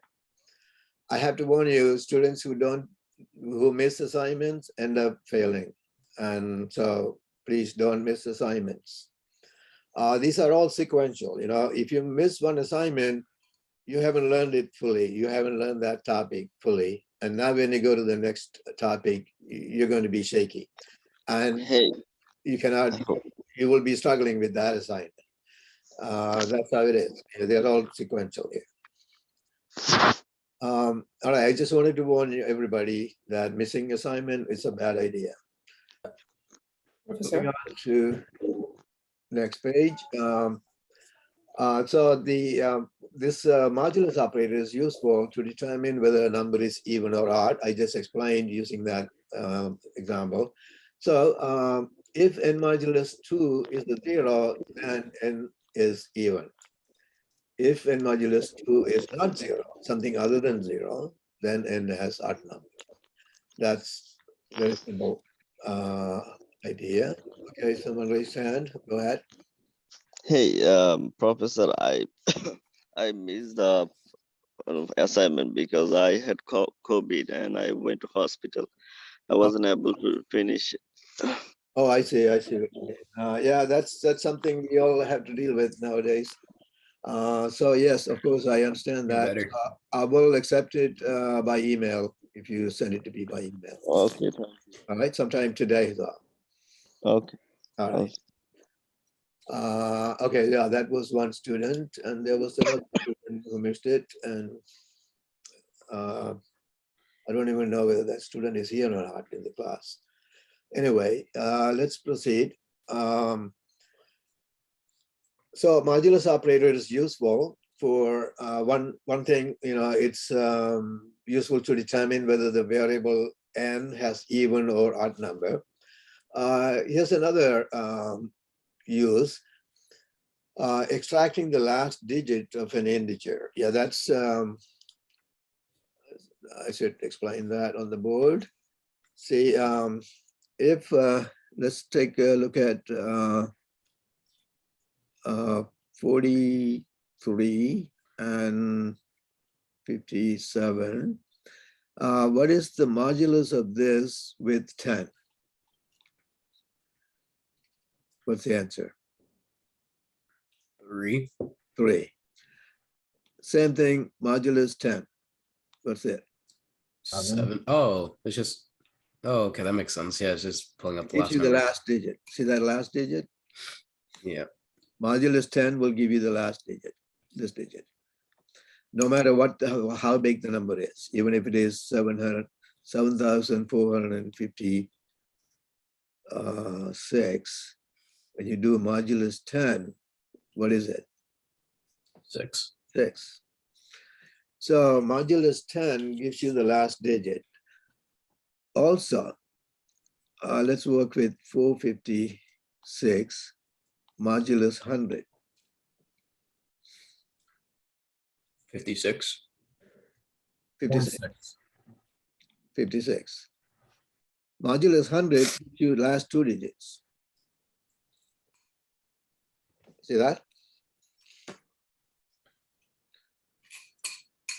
6,574. If you take a modulus 100, then you're dividing by 100. There'll be 65 hundreds are there, right? Yeah, 65 hundreds. So the answer will be 65. The remainder will be 74. So taking modulus with 100 will always give you last 2 digits. So these are useful when you need to work with the digits of a number. So in your homework questions, you had to use these ideas to extract digits. Some questions will be asking you to extract some digits. So let me do an example, simple example of the kind of questions you'll be doing in homework. A write statement to extract the digit before last. Digit before last, assuming the number of digits is more than 3, 3 or more. So you have a number in the variable val or num, some variable, and problem says write statements to extract the digit before last from that number. So let's work with this 60,574 as an example. Then I had to extract this digit, 7. Okay. So one way, there are several different ways. One way to do that is to take a modulus by 100. That gives you the last 2 digits. And now divide by 10. Now I'm dividing, not modulus. Divide by 10. You'll put a decimal point here. If you take integer part, that'll be 7, isn't it? Mm-hmm. Okay. So if the variable is val has that a number like this. You don't know what that number is. Take the val and take modulus with 100 and then divide that by 10, and that'll make this number 7.4 and assign it to integer variable int num. Now you have that digit, the digit before last, and see out num. That's the answer to the question that says variable val has some number, integer number bigger than or more than 3 digit long, and write statement to extract the digit before last and to print it. And this is your answer, okay? Val already has a number, so you don't assign any number. You just write these 2 statements that'll print the digit before last. Yeah. Professor, Uh-huh. why do you again divide it by 10? Oh, because Turn into I decimal. thought I explained using this example. See, if this is the original number, when you do the modulus 100, it'll give you 74. It gives you 74, right? Yes, yeah. So I mean, like, so you know, when you were explaining when you divide by like a number, you told us to write 10.0. So Yeah, should we write like 10.0 or 10 is fine? 10.0, that's all right. So 74, I should divide by 10.0, then it'll become 7.4. And if I take the integer part of that, that'll be 7, right? So that's the process I'm doing. So it'll be 10.0 here. I haven't explained why it should be 10.0. You'll see when we get to that, I'll explain. So you need to do the modulus 100 and then divide by 10.0 and then assign it to integer variable num. That'll pick up the digit before last, right? Okay, you understand now? Yes, Professor. Thank you. Thank you so much. You're welcome.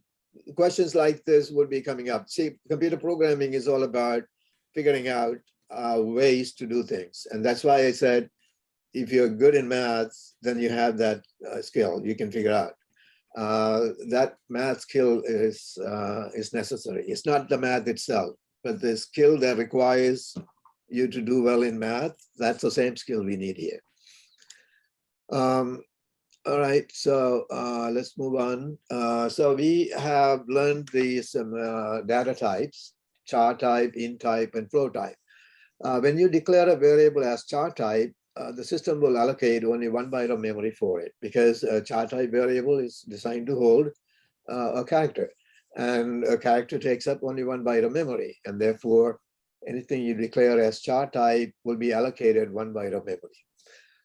When you declare something as int type, system will allocate 4 bytes. It'll give you 4 bytes of memory for that because you know that numbers can be very large, right? And that's why you saw what happens if you store a number in 1 byte of memory. It only 255 is the largest number that fits in 1 byte. If you allocate 2 bytes, and 65,535 is the largest number that fits there. But when you declare something as int type, you may be trying to store a very large number, and that's why it gives you 4 byte by default for that memory, for that variable. If you don't want the 4 byte, if you want to allocate 2 byte or 1 byte, you can do that by using other data types. That we'll be discussing that later.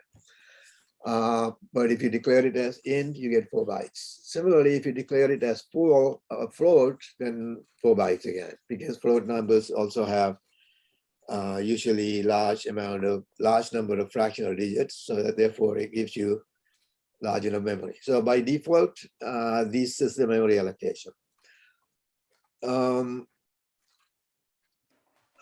So if you declare a variable as int num, then you're going to get 4 bytes of memory allocated for that. Even though you don't always need 4 bytes, you're going to have that. And also you need to understand what operator is, what data type is smaller than the other, the comparison of the data types. Any data type that gets more bytes than another data type is considered to be larger data type. So for example, int is larger than char because it gets 4 bytes and char gets only 1 byte.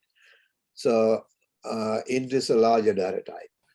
Float, even though float and int get same amount of bytes, float is considered to be larger. And when do we need this larger and smaller? Later we're going to need it. You need to understand which data type is larger than which. I just explained it. Float is the largest, int is the next larger, char is the smallest. Okay, moving on. Professor, why is that way? Because in 272 we covered that a lot. Like, why does it matter that? Why isn't everything like 1 byte, like the character? Okay, because a character, when you store a character in the memory, it needs only 1 byte. We went over that before because every character has an ASCII code which is 8 bits long. 8 bits is equal to 1 byte.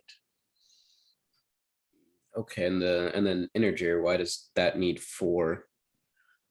Because even though, you know, most of the time we work with small numbers like 55 and 74, when you, I mean, in real life problems, in business problems, you may be handling 150,000 or 100 million, those numbers like that in finance, right? So it has to allow all that. You know, when you want an integer type, when you say I want to store an integer type number in this variable, that number can be any size. So it allows the largest number that fits in 4 byte is going to be around about a little more than 4 billion. And that kind of numbers are needed sometimes. Programs have to work with that kind of numbers in finance, for example, right? So to be realistic, it gives you that much, but we end up using only part of that storage, but it has to give you plenty of room. Oh, so we don't use it fully. It's just like it's there if we need it. It covers up to 4 bytes, and then you use 4 more bytes for another integer. Okay. Exactly. So it will allocate 4 bytes. And if your number is really small, it will only occupy the last byte. Understood. Right? But the remaining bytes are going to be there, allocated for that variable. Thank you. When it allocates 4 bytes, this entire memory, 4 byte long memory, is the memory for that variable you declared. That's called the memory cell allocated for that variable. Okay, now, now so far we have learned conversion, going from a variable, when you copy a variable, like the conversion we have discussed so far, like this. If you do float val equal to 7.5 and then int n equal to val, then you're converting val to int, right? And so what will be in n? If you print n, what will be printed?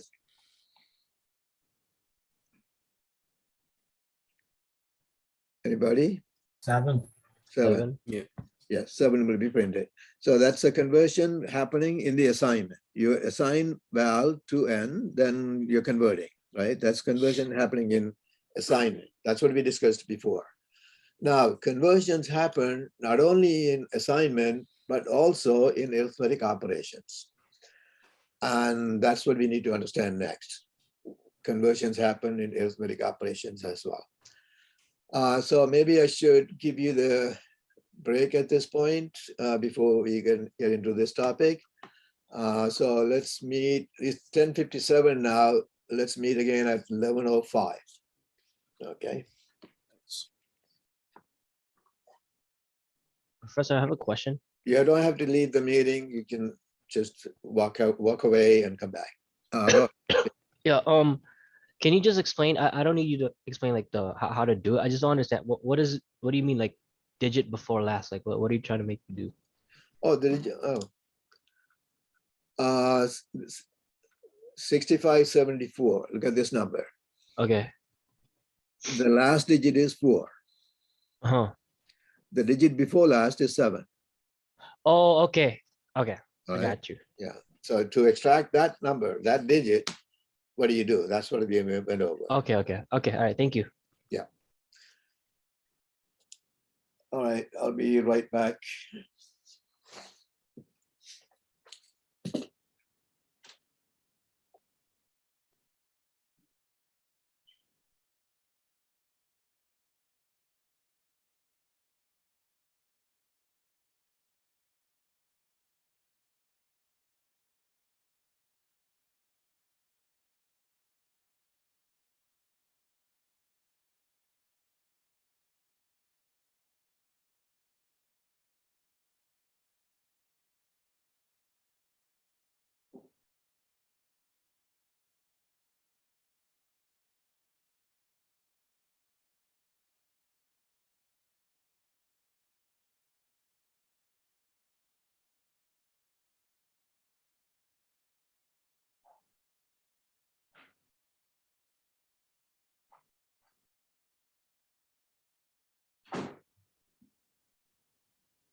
All right, let's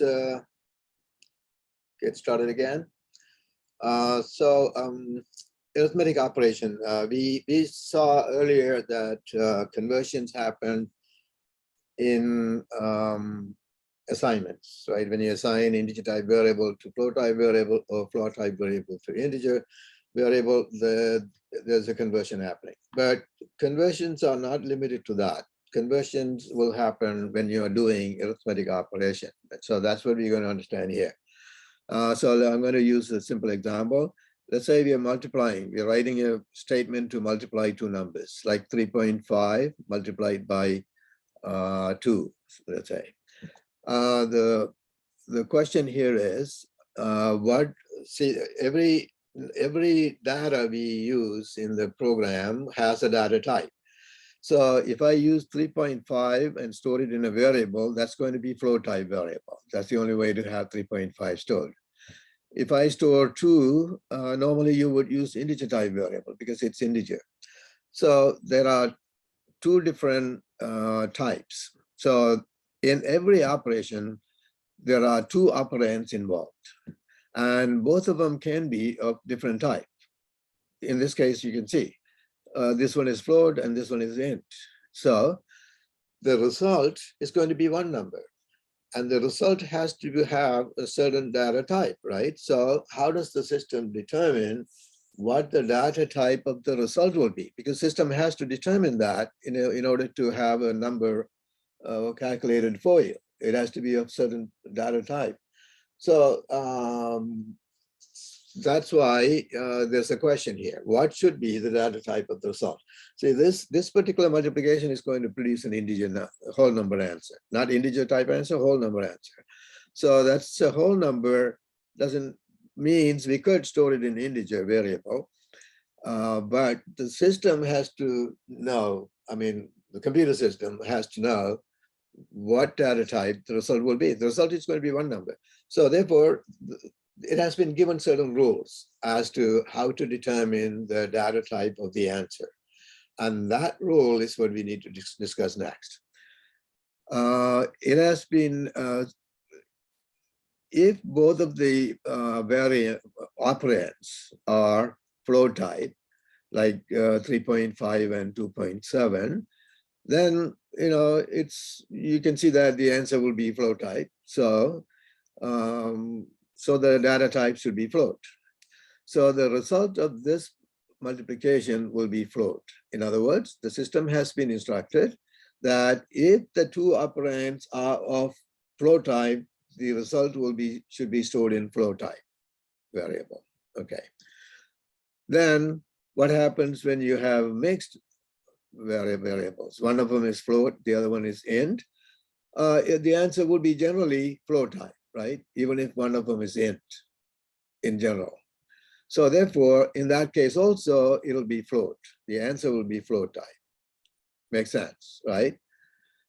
But if both operands are integers, like 3 times 2, then is it reasonable to say the answer will be integers? So use integer type storage to store it? Makes sense, Yeah. right? Yes. Yeah. If both are integers, then the answer is integer. So in other words, here's the rule the system has been given. It's going to follow that rule strictly. The rule is, if both operands are of the same type, the result will be of that type. So use same type storage for the result. If the two operands are of different type, then use the larger of the two data types. Okay, that's where the larger and smaller data type would come in. So look at this one. Professor, I have a, Yeah. all right, so for that float one, the computer would save it as, I mean, the memory would be saved as 7.0 for the float. Yeah, this answer is going to be float type because the system has been, the rule is if both of them are same type like this, then the answer will be float type. If both of them are int type, the answer will be int type. And if they're mixed, 3.5 and 2, then the system has been instructed to convert both to the larger type and then the result will be larger type. That means this multiplication will be done as 3.5 times 2.0. It'll convert the 2 to 2.0, and then the result will be float. That's what it has been instructed, and that's what it'll. Last question. So if it was like 4 as an integer and 2.5, would it make it int instead of float? 4 times 2.5 will be float because Okay. same reason. One of them is float means you'll convert both of them to float, to the larger type. The larger type is float here. Okay. Oh, larger type in that sense, like the chart we just saw, like in that sense, the larger, it's not like if the number is large, it's like Right. the It's a character is larger large. data type. Larger data type. That's why I was explaining. A data type is larger than the other data type if it is assigned larger memory than the Got other. Okay. And so when I explained that, I said between float and int, even though memory allocation is same, float is considered to be larger than int. Okay. And between char and int, it's clear. Char gets one byte memory, int gets 4 bytes memory, so int is larger. So you can do arithmetic operation with any of those 3 types: char, int, and float. So if the operands have matching data type like this one, then the result will be of the same type. And 3 times 2 matching data type. They're both integers, so the result will be integer. If they don't match, like in this case, if they don't match, then it'll convert both of them to the larger type. And the larger type in this case is float. So they will be both converted to float, and the answer will be float. So when it is doing the operation, it has to temporarily store your answer somewhere, and that storage is what we are talking about. Okay, that storage will be float type if both of them are float or one of them is float. If one of them is float, then it will convert both to float, and the answer will be float. If both of them are integers, the answer will be integer. So that's the rule. Okay, so the rule is clearly explained here in this box. You can see in your book also it's expressed the same way. There are 2 operands in any operation, which can be different type, but the result of the operation is only one. And therefore, the system has to determine what the data type should be for the result. And it determines that using this. If the data types are same, then the answer will be of the same type. Otherwise, the smaller data type will be converted to match the larger one. And the result will be of the type of the larger data type, whichever larger. So between float and int, it will be float. Float is the larger one. So if you do 3.5 times 2, the answer will be 7.0, not 7. It'll be float. Okay, 7.0. That's true for any arithmetic operator, not just multiplication, addition, division, subtraction, everything. The modulus operator operates only on integers. So there's no question about types there, data type. It'll only operate on integer, the result will be integer. Okay. So Professor, is it safe to assume, like, if you don't know, like say you do that with 2 variables or 2 separate numbers, if you don't know, like specifically if they'll have a decimal or not, is it safer to just do a float? Like, for example, if I were to create 2 variables, and inside that variable, I want the user to input some data from the terminal. I'm not going to know if they're going to use either a float or an integer. So it's best to just use float, correct? Yes. When you don't know what kind of values data will be, you must use float. Got it. Okay. Professor. Yeah. One quick question. So it is our responsibility to declare which one, float or integers. So for example, A is equal to 1, B is equal to 2, and the equation is A times B. So this the product. So when we say that C is equals to A times B, we have to declare on the very top that C should be an integer or a float, right? That does not Right. change. Yes. You must declare every variable. And if you are dealing with only integers, then all your variables can be integers. Yes. Okay, perfect. Thank you. Mhm. Yeah. Kevin, go ahead. What's your question? I just have a quick question. If I put the sum of 3.5 and 2.7 as an integer, it's gonna round it to the like nearest integer, is that, or does it like round both of the numbers inside of it to? No the- rounding, no rounding. It's the rounding you have to do manually. So, okay, let me answer the question. 3.7 and what? Well, it was the same number that you have on the board.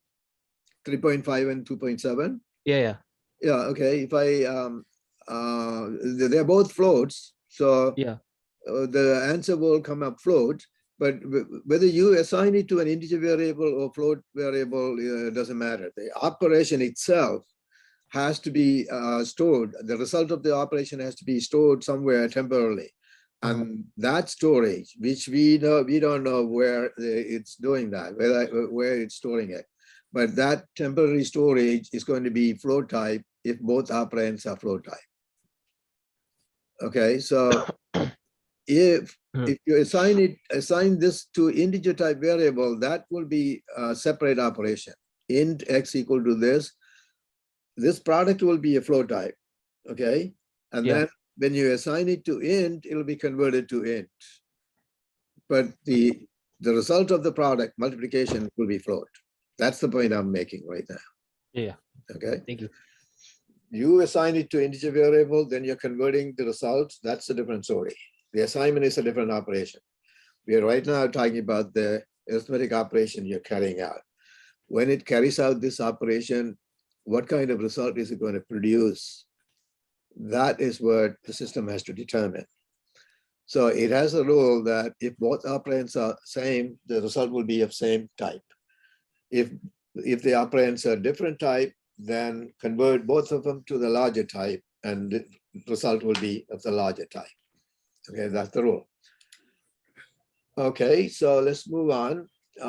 So that means if one of the operand is float, your answer is going to be float type. Only if both operands are int, your answer will be int. Otherwise, answer is going to be float. Agree with that?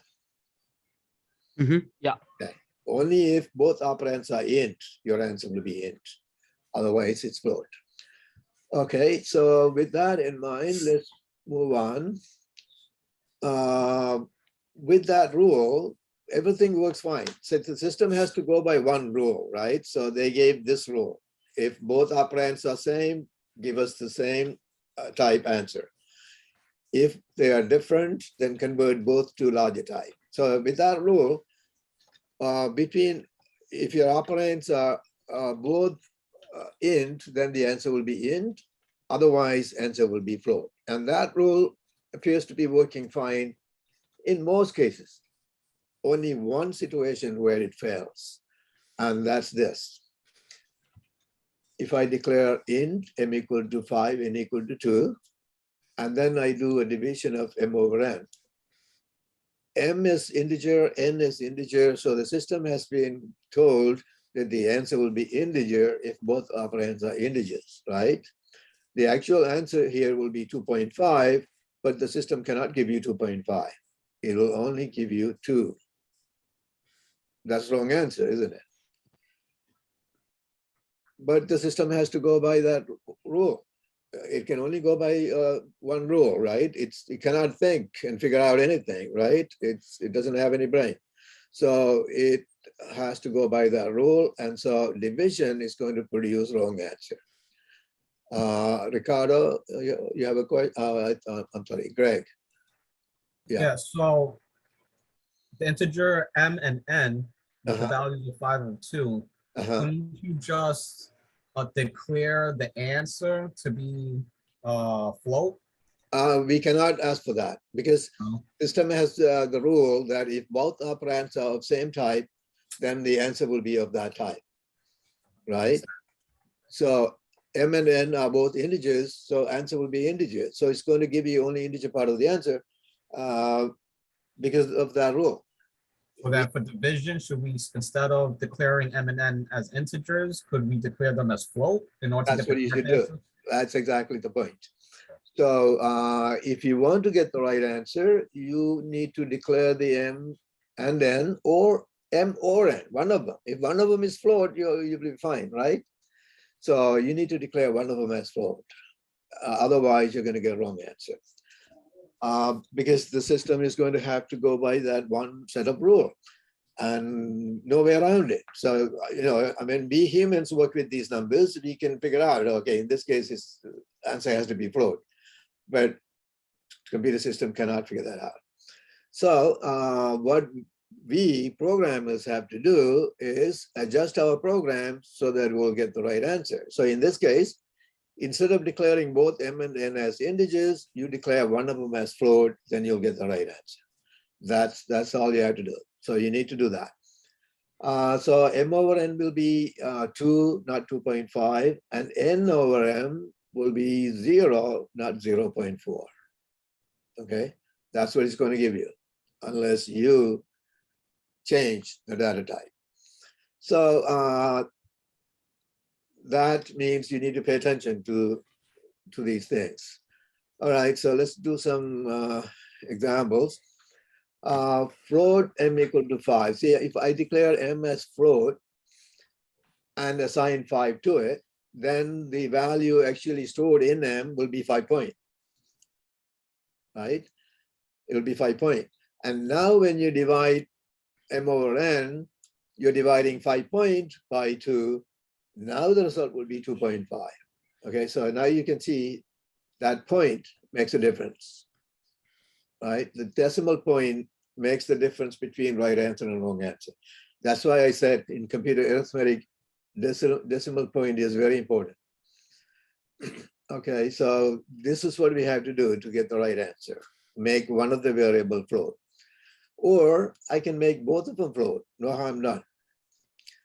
And then so notice that I had to declare the S, the storage for the answer as float, so that M over N is going to be now float type answer 2.5, and I need to store that in S, so S has to be float. So this will produce the 2.5 as answer. But look at this situation here. Float M equal to 5, N equal to 2. They are both floats. Int S, and then S equal to M over N. Let me ask you the question individually. First, what will be in S? An integer.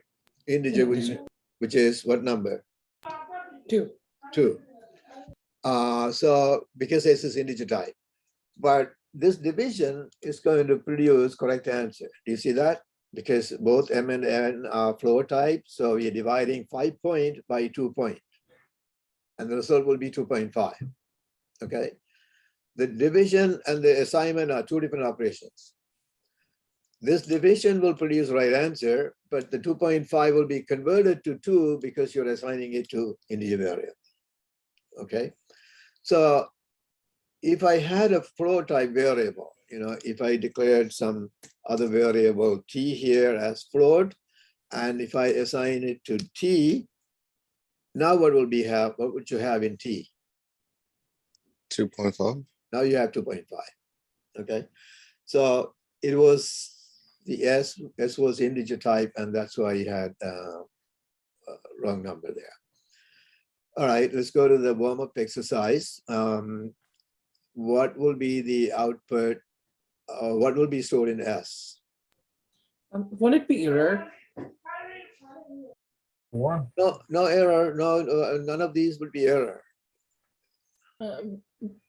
Because there's 2 integer type, and the third line is float S, but according to the rule, if you have like 2 same integers, then the S should be integer. No. You're misunderstanding the rule. The rule doesn't say you cannot store in a float type variable. Storing this variable is a different story. The rule is about answer for this operation. Okay. The answer of the operation will be of the same type as the data type of both operands if they are of the same type. Okay, and the answer of this division will be float if one of them is float, if or both of them are float. The answer will be int type if both of them are int. The answer of the division is what we are talking about. That's what the rule is for. Okay, the variable you declare to store this answer, to copy this answer, is another story. That has nothing to do with the operation itself. Oh, okay, I understood. I understood that. Because I got confused. I get confused with that a lot. Okay, so can somebody tell me what S will have? Professor, I have a quick question. Four. Is it safe to assume that whenever it's division, that you should just like kind of save it as float? No, that's what that's the rule we're talking about here. In the division, in any operation, if both operands are of same type, the answer will be of that type. Okay. Correct. If one of them is different from the other, if one data type is different from the other data type, if the two operands have different data types, then it will convert both of them to the larger type and the answer will be larger type. Okay, that's the rule. It applies to the operation itself, not to assignment is another story. This operation division here, look at that. This division will produce what? 4 point. Oh, wait, 4.5. sorry. What? Oh. 4 point, you said? 4 point, 4.5. yeah. This division M over N would be what? 4.5? Yes. I think it's 4 point. It's 4 point. Oh. It won't be Are you answering my question or are you, okay. The problem says what will be stored in S? Okay, let me see who can answer that. What will be stored in S? 4 point. 4 point. That's 4 point. Any other answer?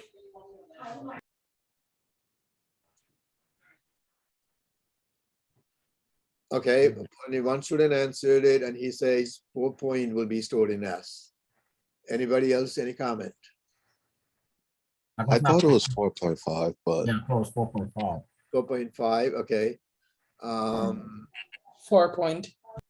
Okay, 4 point is correct answer. 4.5 is wrong answer. All right, let me explain why. M is integer type, so 9 is stored as is. N is integer type, so 2 is stored as is. So this division is 9 over 2. 9 over 2 will only give you 4. Remember? The division will produce the answer that is of the same type as the operands, if the operands are of the same type.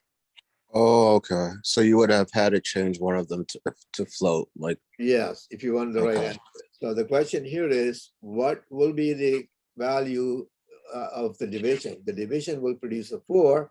When you assign it to S, it'll be converted to a decimal number.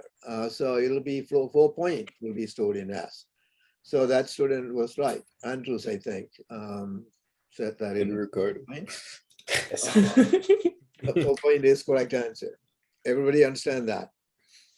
yes. Okay, so the operation itself, what kind of answer it produces is what the rule tells the system. The rule is if both operands are of the same type, the answer will be of that type. If they are not matching type, then convert both of them to larger type and the answer will be of the larger type.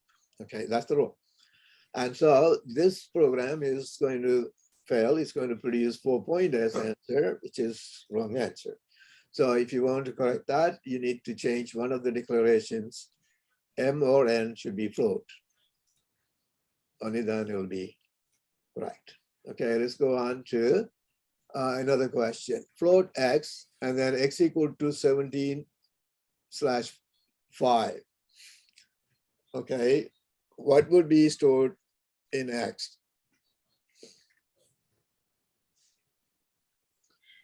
3 point something. 3.4 3 point, or the correct answer is 3.4. Are we going to get that number in X? No. 3.4 is wrong. Why? Because 17/5 Or has integers. both operand integers. Okay. So the answer will be 3. When you assign it to float type variable X, it'll become 3 point. Okay? Okay. Yeah, that's the computer arithmetic you're going to have to remember. When you write 17/5, you're writing 2 integers. See, there is no decimal point behind either one. That means they're both integers. So answer will be integer. All right. So professor, if you were to wrote 17.0 divided by 5. Okay. Exactly. So that's the point I'm making. So as a programmer, you need to realize that this is going to produce wrong answer. So you need to put a point behind the 17/5. Just that point will make a difference. Either behind 5 or behind 17, you put a decimal point, then you'll produce the right answer.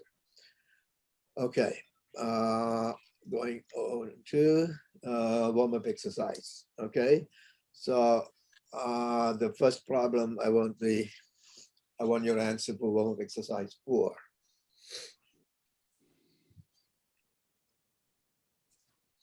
$2.5. 2.5.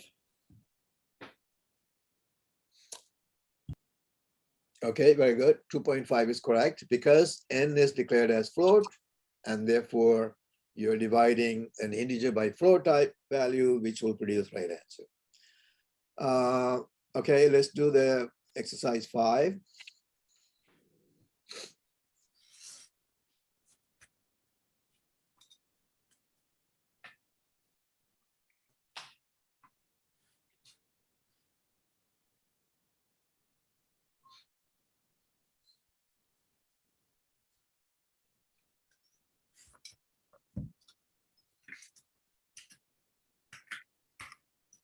Uh, 7.6 divided by 2, I can give you that.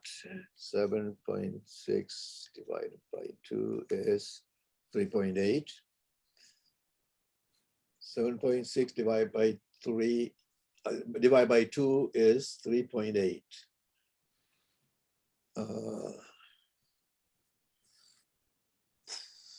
So what are the numbers? It's printing 3 numbers here. What are those 3 numbers going to be? Okay, B, I think was 3.8. Okay, 3.8 is going to be one of the numbers he's saying. I'm not saying whether it's right or wrong, I'm just writing it down. And what's the other number? There are 3 numbers you're printing.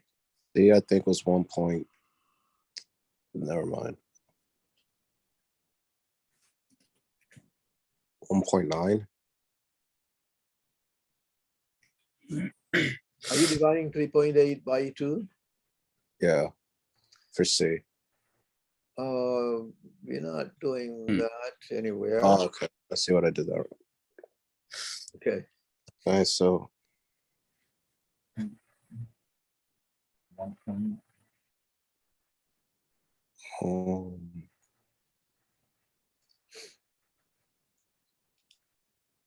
M is 3.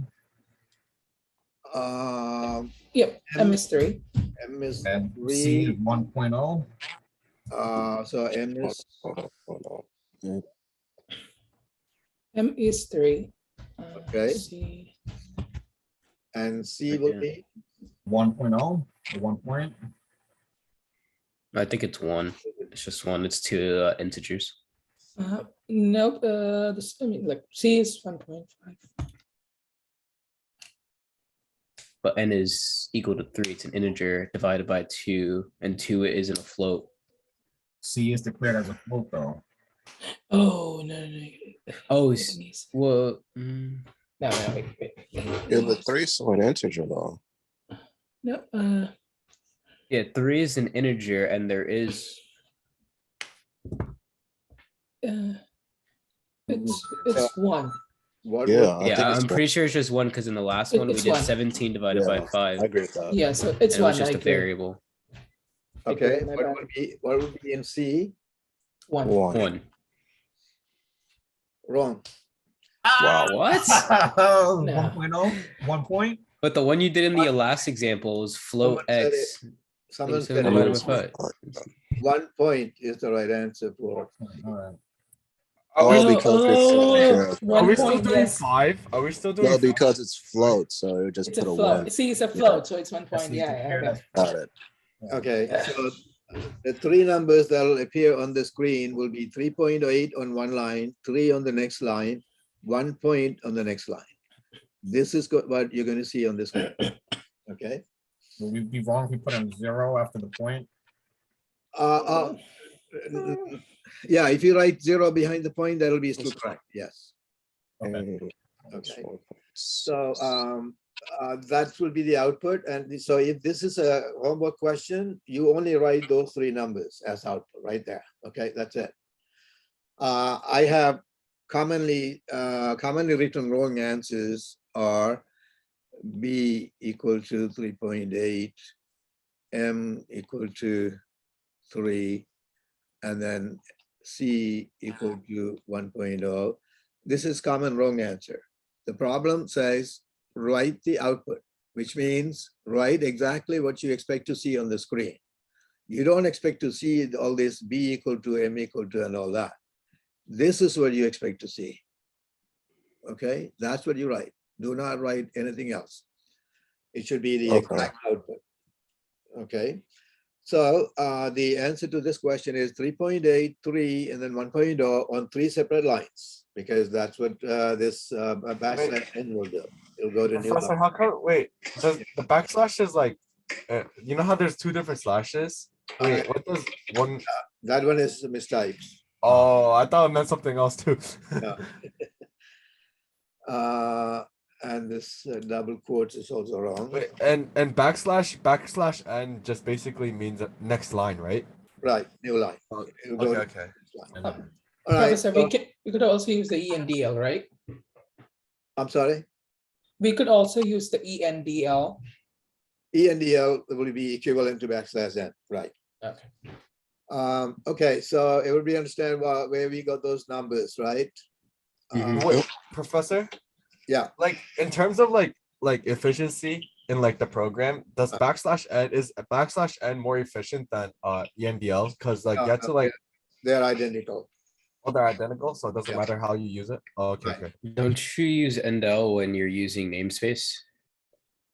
Or does that not The does not relate? 3 is integer because see m is integer type right here. And so in this statement, a plus n over 2 will produce right answer, which is 3.8, but then you're assigning it to integer variable, so that'll pick up only 3. That's why m has 3. Okay. The n over 2 will produce 3 over 2 will be 1 because both n and 2 are integers. Okay, so n over 2 will be a 1. When you assign it to flow type variable C, it'll become 1 point. Anybody needs any other explanation here? All right, moving on. The cast operators. Cast operator would be the data type with the parentheses around it. That can be used to convert any data to another data type. So if I throw in the float this in front of a variable, that will convert it to float type. So let me go back to that previous example and show you how to use this operator. Remember we had int m equal to 5 in an earlier example, n equal to 2, and then we did create a float type variable for the answer x, and then we said x equal to m over n, and that will produce wrong answer. Even though variable x is float, m and n are both integers, so therefore m over n will be a 2, and when you assign it to x, it'll be 2.0, which is wrong answer, right? We want the 2.5. So the m and n are integers. So do I have to go back and declare the m and n as float? Well, if you do that, yes, that will correct the mistake. But suppose that I don't want to do that. I want m and n to remain integers for other reasons. So, this is part of a larger program in which m and n need to be integers. Okay, I don't want them to be float, but I want this division to work right. Then what I can do is I can throw in float operator in front of it right there. Float m divided by n, which means convert m to float and then divide by n. Wait, Okay. Professor, is this just the same as typecasting? Yes, that's what. Okay. Oh, Professor, Yeah. so basically it's if for another example, like essentially if you use like int 65, like the variable contains the value of 65. If you like if you cast like char, Yeah. that 65 would be an A, right? Yes. Okay. Yeah, let me write an example like that. Int m equal to 65. And then if I see out the m, that'll be 65. But I can also see out as a character, char in parentheses, m. That means convert m to char and print it. That'll be A. So this will print 65, this will print A. Are all cast operators in parentheses? Yes, cast operator will be the data type name with parentheses around it. And so you can convert anything at any point just temporarily. You're just converting only for that statement. You're not converting it permanently. So in this example, for example, int m equal to 5 here, that m remains int. You're not changing that.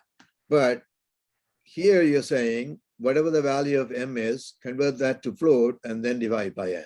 So only for this division, it will be converted. The converted number will be used. You're not converting m itself. Okay. The float x is still required. What is required? The second line in the script, the float x. Yeah, the x has to be declared as float, otherwise x will pick up the wrong number, right? If you do this float m over n, that will create the right answer. This division will now be 2.5, but you don't want to copy that into an integer variable, then you'll be picking up wrong answer then, right? You'll be storing only 2. So that's why the x has to be declared as float. Wait, Professor, because I was just trying to write down the notes and looking at the slide. What's in front of, oh, that's C out. That doesn't say cast, because where'd you say you need to put cast? Like in The the cast code? is the parentheses. This parentheses makes the char. This whole thing is the cast operator that'll convert to character. Convert this value of m to character. That's what this says. Got it. I thought it was like a keyword that we were using and then doing the operation char. there. Yeah, we are using char. Char. Yeah. Keyword char. We don't need any quotes around the m. But char is for character, correct? Yes. But the parentheses makes it a casting operator. Right, with the parentheses around it, it becomes casting operator. Understood. Okay. All right. So you can use casting operator in various places, various ways. So now with this casting operator, that rounding we did before can be done all in one line. Remember the rounding we had to do in 2 steps, right? We can do one line, one step now with the casting operator. Here is, let's say I'm rounding nearest to the nearest integer. So 7.6 will be rounded to 8. 7.3 will be rounded to 7. To get that, so let's say variable m has that number and it's float variable m has that number, some number, and we want to round it to the nearest integer. Then I can say take the m and add 0.5, right? 0.5. And then to take integer part, we assigned it to integer variable. We don't have to do that anymore. We can throw int in front of it. Right? Now we have rounded the number. You need the second pair of quotes. I mean, the second pair of parentheses.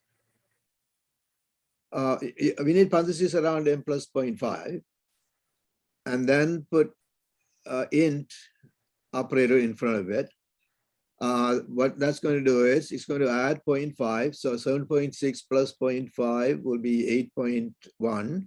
And when you, this operator will eliminate the fractional part and it'll give you 8. Okay, so that's a rounded number. So you can just see out that to print rounded number. So whatever m has, this statement will print rounded number, the number value of m rounded to nearest integer. Okay, so the point I'm making is to convert the value of this operation to integer. Earlier we assigned it to integer variable. Instead, we can throw this operator in front of it. That'll convert it to integer. So the cast operator always goes in the last line. Always goes in front of whatever you're casting. On the last line, on the count. What do you mean last line? This is the only line I have in the Oh, program. well, even with the example above, right? Example above. The COUT char m, that's always, so the cast operator is always in the COUT line. No, not necessarily. In the it doesn't have here. My example is to print the answer after rounding it. Suppose that I want to put the rounded number back in m. I want m to have the rounded number. Then you assign this to m. Okay, so it can be any operation. It doesn't have to be a cout operation. This will round the value of m and replace the value of m with it. So value of m will be replaced with the rounded value by this statement. So let's that go way you to can like typecast and like put it into like another expression, right? Before even printing it with the count. right. Okay, yeah. So now let me go back to that division. When we did the division by 10, I said you had to do 10.0. Remember? Yeah. Yeah. Let's take a look at that. That was extraction of this digit before last. In this number 6,574, to extract the 7, what we did was we took val modulus 100, which will extract the last two digits, 74. And then to extract the 7, we wanted to divide by 10, right? So I divide by 10.0 because this number is integer. And if I divide integer by integer, that will produce integer number 7. It's not 7.4, right? And that's why I divide by 10.0 to get the 7.4. Remember, integer divided by integer will be integer. Yeah. Oh, That's why I had to divide by 10.0. that's smart.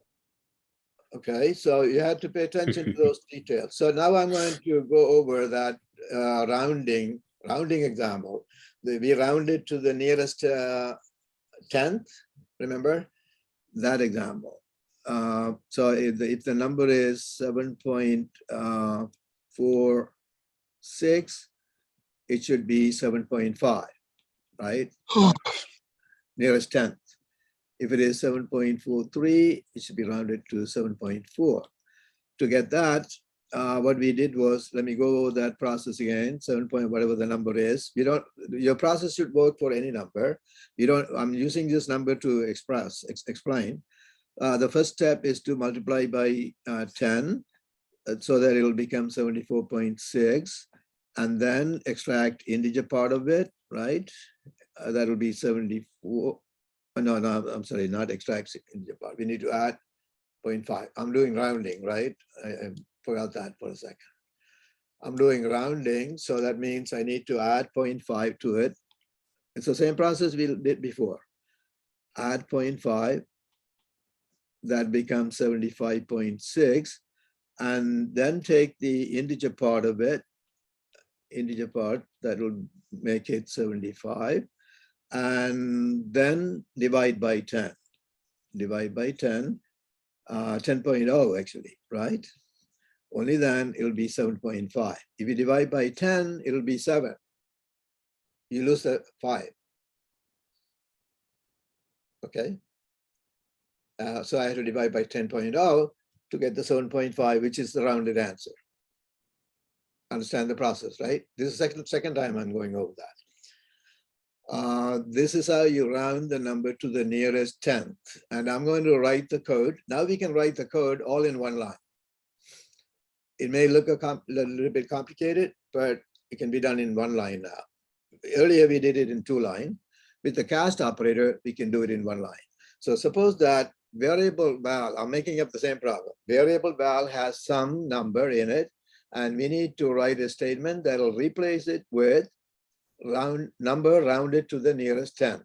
Okay, so take the val. We need to replace val with the number rounded to the nearest 10th. The first step is to multiply by 10, that part, and then add 0.5, right? After that, you have this, and you need to take integer part of it. So earlier we assigned it to an integer variable to pick up the integer part, but I don't have to do that anymore because I can take this whole thing and put int in front of it.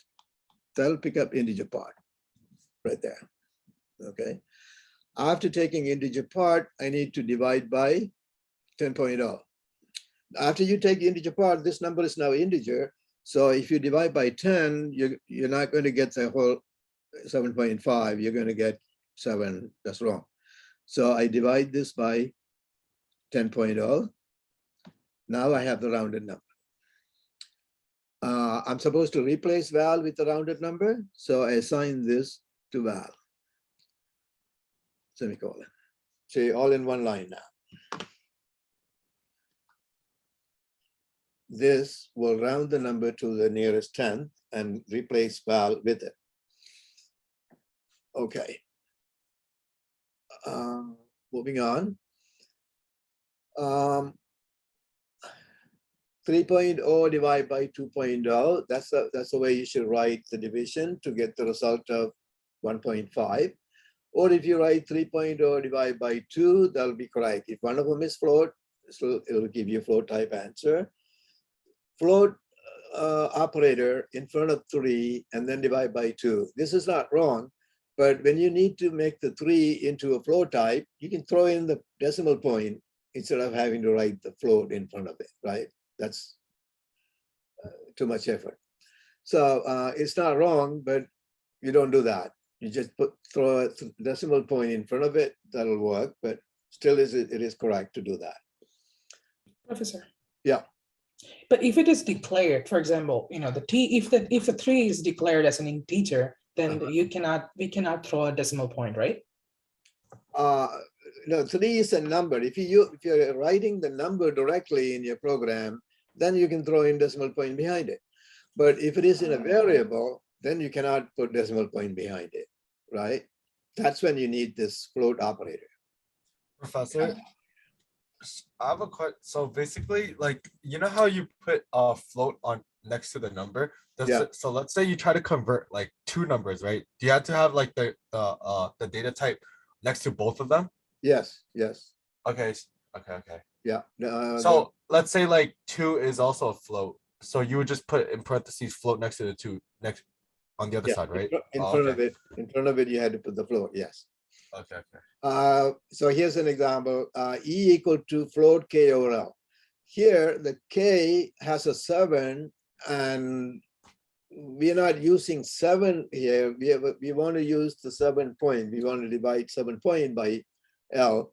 So we cannot throw in point. When it's a variable, that's when you have to use the float cast operator to convert it to float. If it is, it's not a number, it's a variable in this expression. So I put the float in front of it to convert that, to say that convert the K to float and then divide by L. So here I'm saying convert the L to float and then do the division. So that's how you use the float to make the numbers come out right. All right, so here's another example. Float a equal to 4.85, see out int a. That's going to print 4, right? Just 4 converted to 4.85 converted to int will be 4. Int n1 equal to 66, and then see out char n1. That's going to be b. The letter b will be printed because you're converting and printing. Okay, moving on. So the next question is basically this. You have a equal to 10, b equal to 2, n equal to 5, and then you have c equal to a/b times n.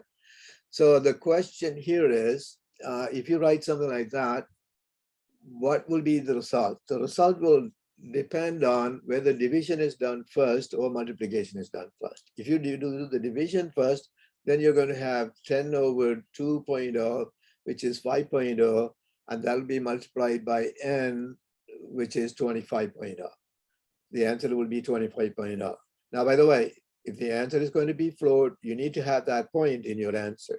Remember that. So this will be 25.4.0 if the division is done first.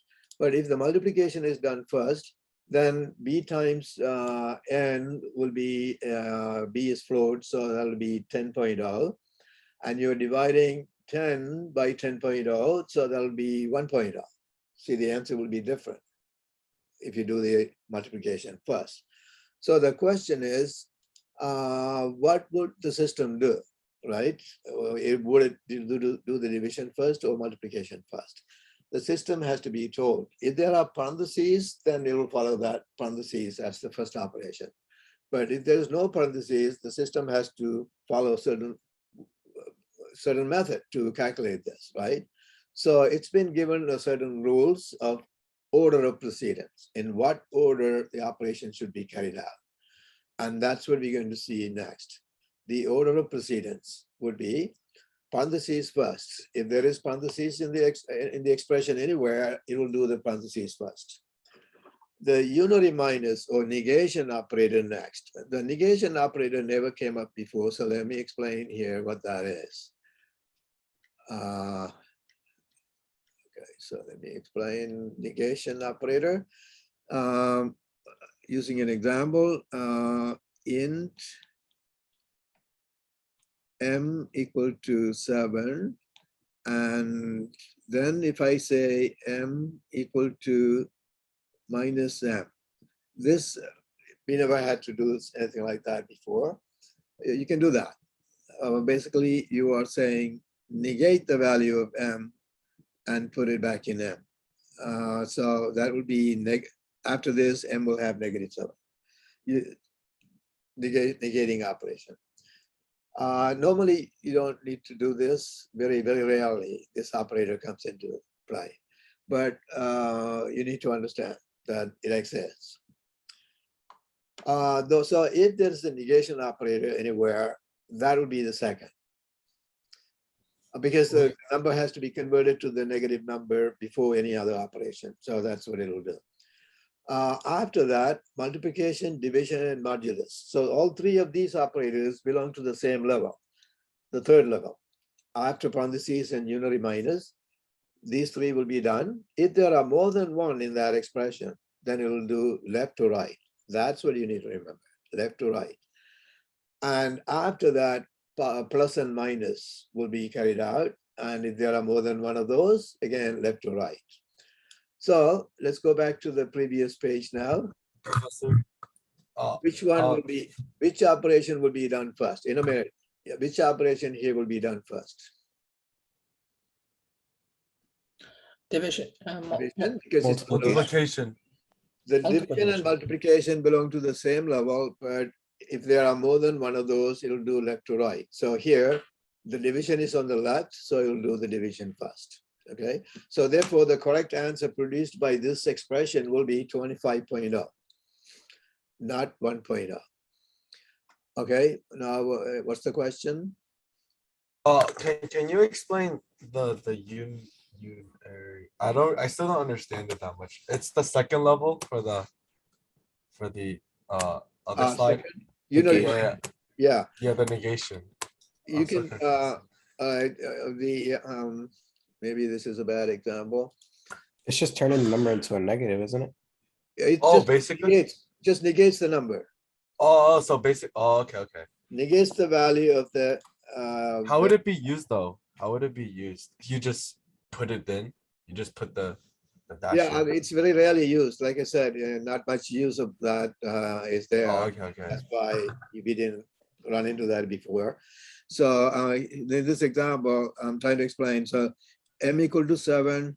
Let's say I have another variable and I need to do some operation. All right, I have n equal to 2 and then I have float s. And I want to do some operation like negation of the -7 should be divided by 2. Let's say that's what I want to do. Then I can do minus m negation operator and then divide by n. And this is valid. Basically what it says is take the value of m and negate it and then divide by 2. The negation will be done before the division. So therefore, m is 7, so this will make it -7, and the -7 will be divided by 2. Okay. Oh, okay, okay. So it's Thank just negate the value. So if m had a -7, you're dividing +7 by 2.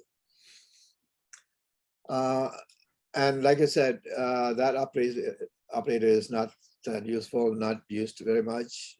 Very rarely you need to use that. Anyway, if it is there, that will be done before multiplication, division, and modulus. So multiplication, division, and modulus will be the third level, and they will be done left to right if there are more than one of them. Plus and minus is the fourth level, and again, it will be done left to right if there are more than one of them. So here's an example. K equal to 10, m equal to 5, n equal to 2, and I have a equal to k over m over 2. Okay, so what will be the value here? Or which operation will be first? The k over m. K over Left to m. right. Yeah. So k and m are both integers. So 10 over 5 will produce a 2. And that 2 will be now divided by 2 and it will be 1. And so a will have a 1. Now here, so this is a good place where you can see that if you wanted to divide n plus k by m, you're not doing it, right? You're only dividing k by m. Yes. That so what do you do if you want to divide n plus k by m? Parentheses, inside the parentheses, n plus k. Right, parentheses around n plus k. So I didn't do that. So I'm going to end up dividing k by m. So k is 10, m is 5. So the result of that will be a 2. And that 2 will be added to n to make it 4. So the value of b is 4. So this output of this program will be 1 and 4, one below the other. Like I said, when the problem asks you for output, only write the output. Do not write anything else. And if there is a point expected, you must have the points, decimal point.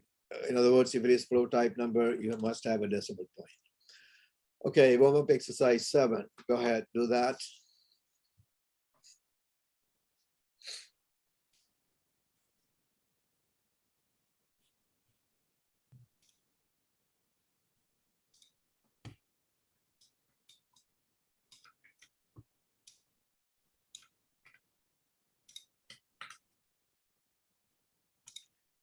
What will be the output?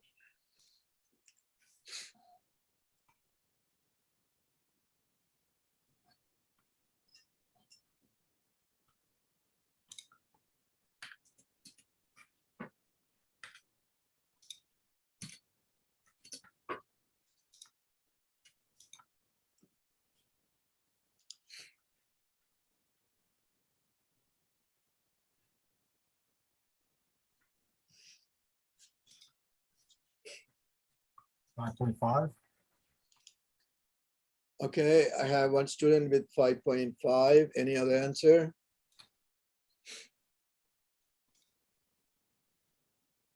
I got 4.5, but I think I messed up somewhere along the line.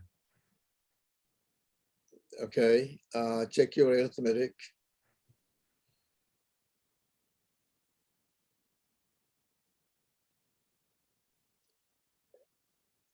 Anybody else?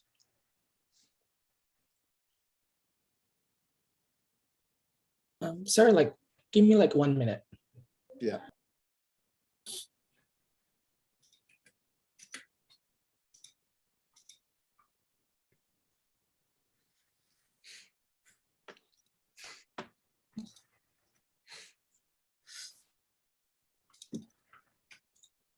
Sir, 5.0, so 5.0 or 5 point. I have two answers. One is 5.5. Right. The other one is 5.0. I got 4.5, but I think, wait, actually, never mind. I know what I did wrong. You're allowed to use calculator, so you shouldn't make arithmetic mistakes. Oh, okay, thank you.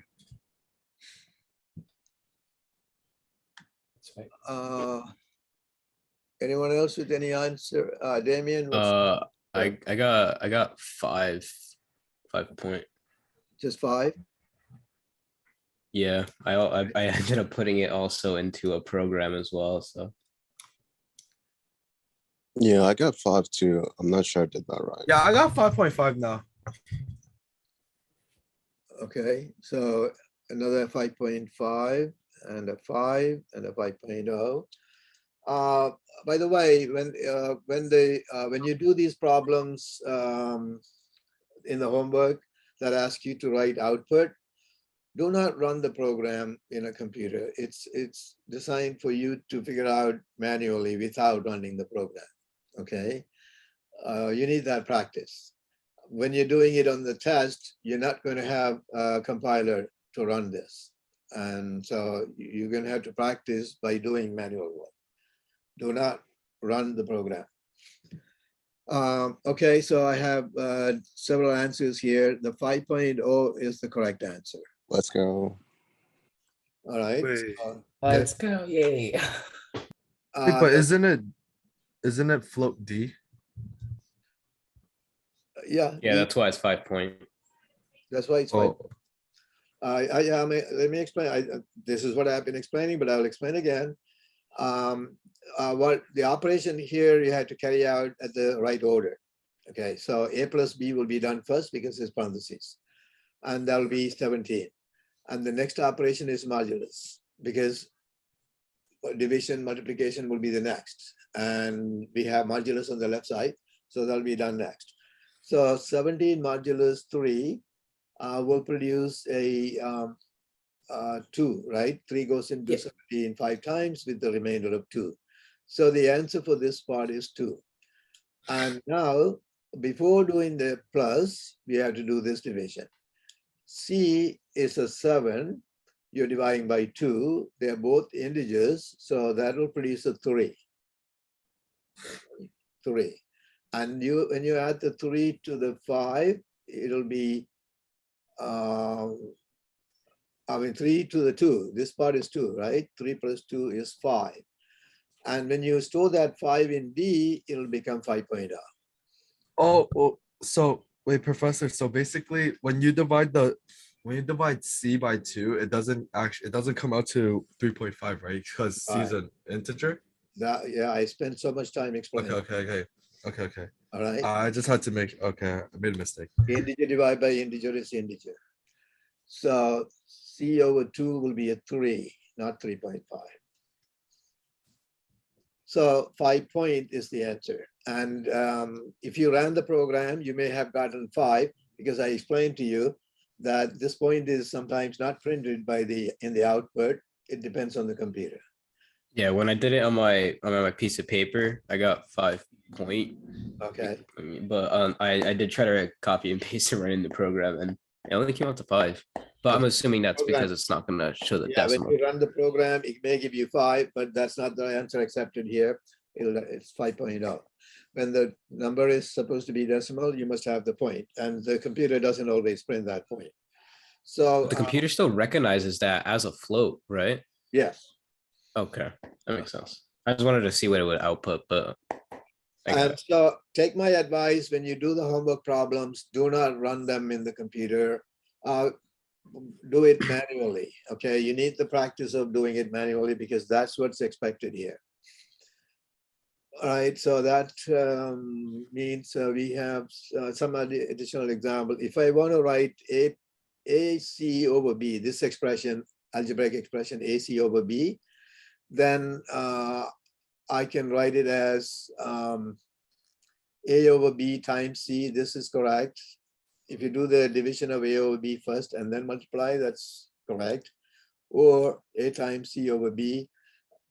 It doesn't matter which is done first in this case, right? Because algebraically speaking, A over B times C is same as AC over B. So that's why this one is okay. But if you put parentheses around A times C, that'll be still correct. A times C, parentheses here like that. It's not necessary, but it is still correct. But here, A over BC, here we need parentheses. Otherwise, you'll be dividing A by B because division is going to be first because it's on the left. So to correctly write this, you need parentheses. Now, AB squared can be written as A times B. Since all these are multiplication, the order doesn't matter. So we don't need parentheses anywhere. All right, so let's do the exercise 8 only. Just the 8 will be enough. You can use calculator.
$4.5. Your answer Three is po- 3.5. 3.5. 3.5. I have a 3.5. And I got 4.5. Okay. Negative 11.5. Negative 11.5. I'm getting several answers here. Several different answers.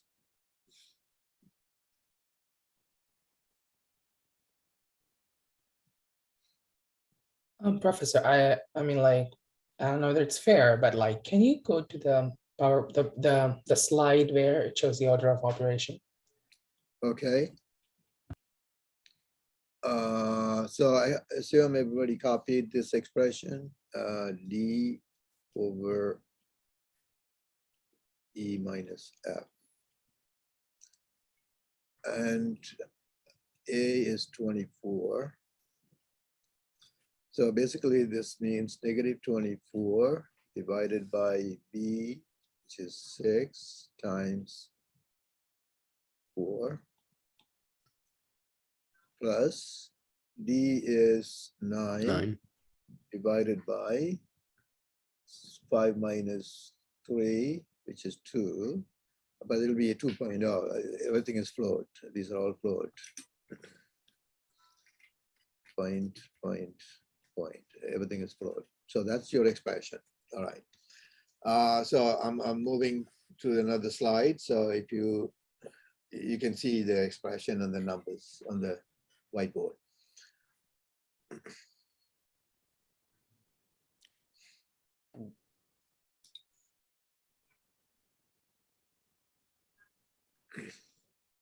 Okay, so anyway, let me explain the, all right, Andrews, you're still working on that?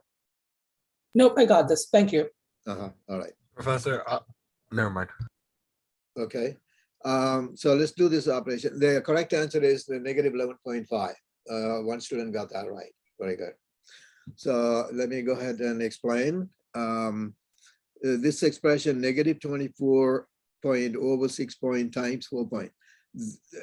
This division is the very first operation. The negation is already done. The 24 has been negated to negative 24. That negative 24 will be divided by 6 point next, because this division and multiplication belongs to the same level, but if there are more than one, you do left to right. So the left one is this division that will be done first. So that will produce a 4 point, and you're multiplying that by 4 point, and that will be 60 negative 4 point times 4 point is negative 16 point. If you keep the point throughout, it'll be easier. You won't miss anything. Now plus will be done as the last operation. So this division is next, and that'll be 9.0 over 2.0 is 4.5. So negative 16 point plus 4.5 is going to be subtraction because this number is negative, and that will be equal to negative 11.5. Okay. So basically you had to follow the order of the operations correctly. Okay, going over to, yeah, we don't need that next warm-up exercise. So that finishes 2.3. Yeah, Damien, go ahead. You have a question? You have your hands raised? No, okay. Sorry about that. I left it up by accident. All right. Professor? Yeah, go ahead. I do have a question, and it's from the exercise 2.3. Okay. So when it says, so the first one, write C++ expressions for each of the following arithmetic expressions, does that mean that we have to give value to each of the expression and then write it down? Or should we just write it down? Like Problem is that, let me read that. 2.3. Second question. A. Second question. Write C++ expression for each of the following. That means you just have to write it. If you need to carry out this in C++, if you need to write it in a program, how would you write it in C++? That's what it is. So for example, let me do an example on the board. Let me move this back. Okay, let me do an example. So if I give you x plus y squared over 3x, and if I ask you to write this expression in C++, that means if you are going to write a program to evaluate this, how would you write it? So you're only writing just that part, this part in C++. So this has to be written as x plus, I'm writing in C++ now, y times y. The whole thing has to be divided by 3 times x. Is this correct, or is there any mistake? Anybody? Mistake. You put Parentheses. Parentheses for the denominator. Yes. Otherwise, you'll be dividing only by 3. So that is a C++ version of that algebraic expression. Professor, so my question is, I understood that part. Now, do we have to give the short forms like the int, a float, or a character on questions? No, you're like, not declaring anything. You're not declaring anything. This is your answer. Okay, so as we jump to my question is about declaration. So as we jump to the fourth one, like the fourth question in the exercise 2.3, do you want us to declare it or not? The problem number 4 asks you to find the value of the expression. So value of the expression, there are all numbers. So let me make up a question like that.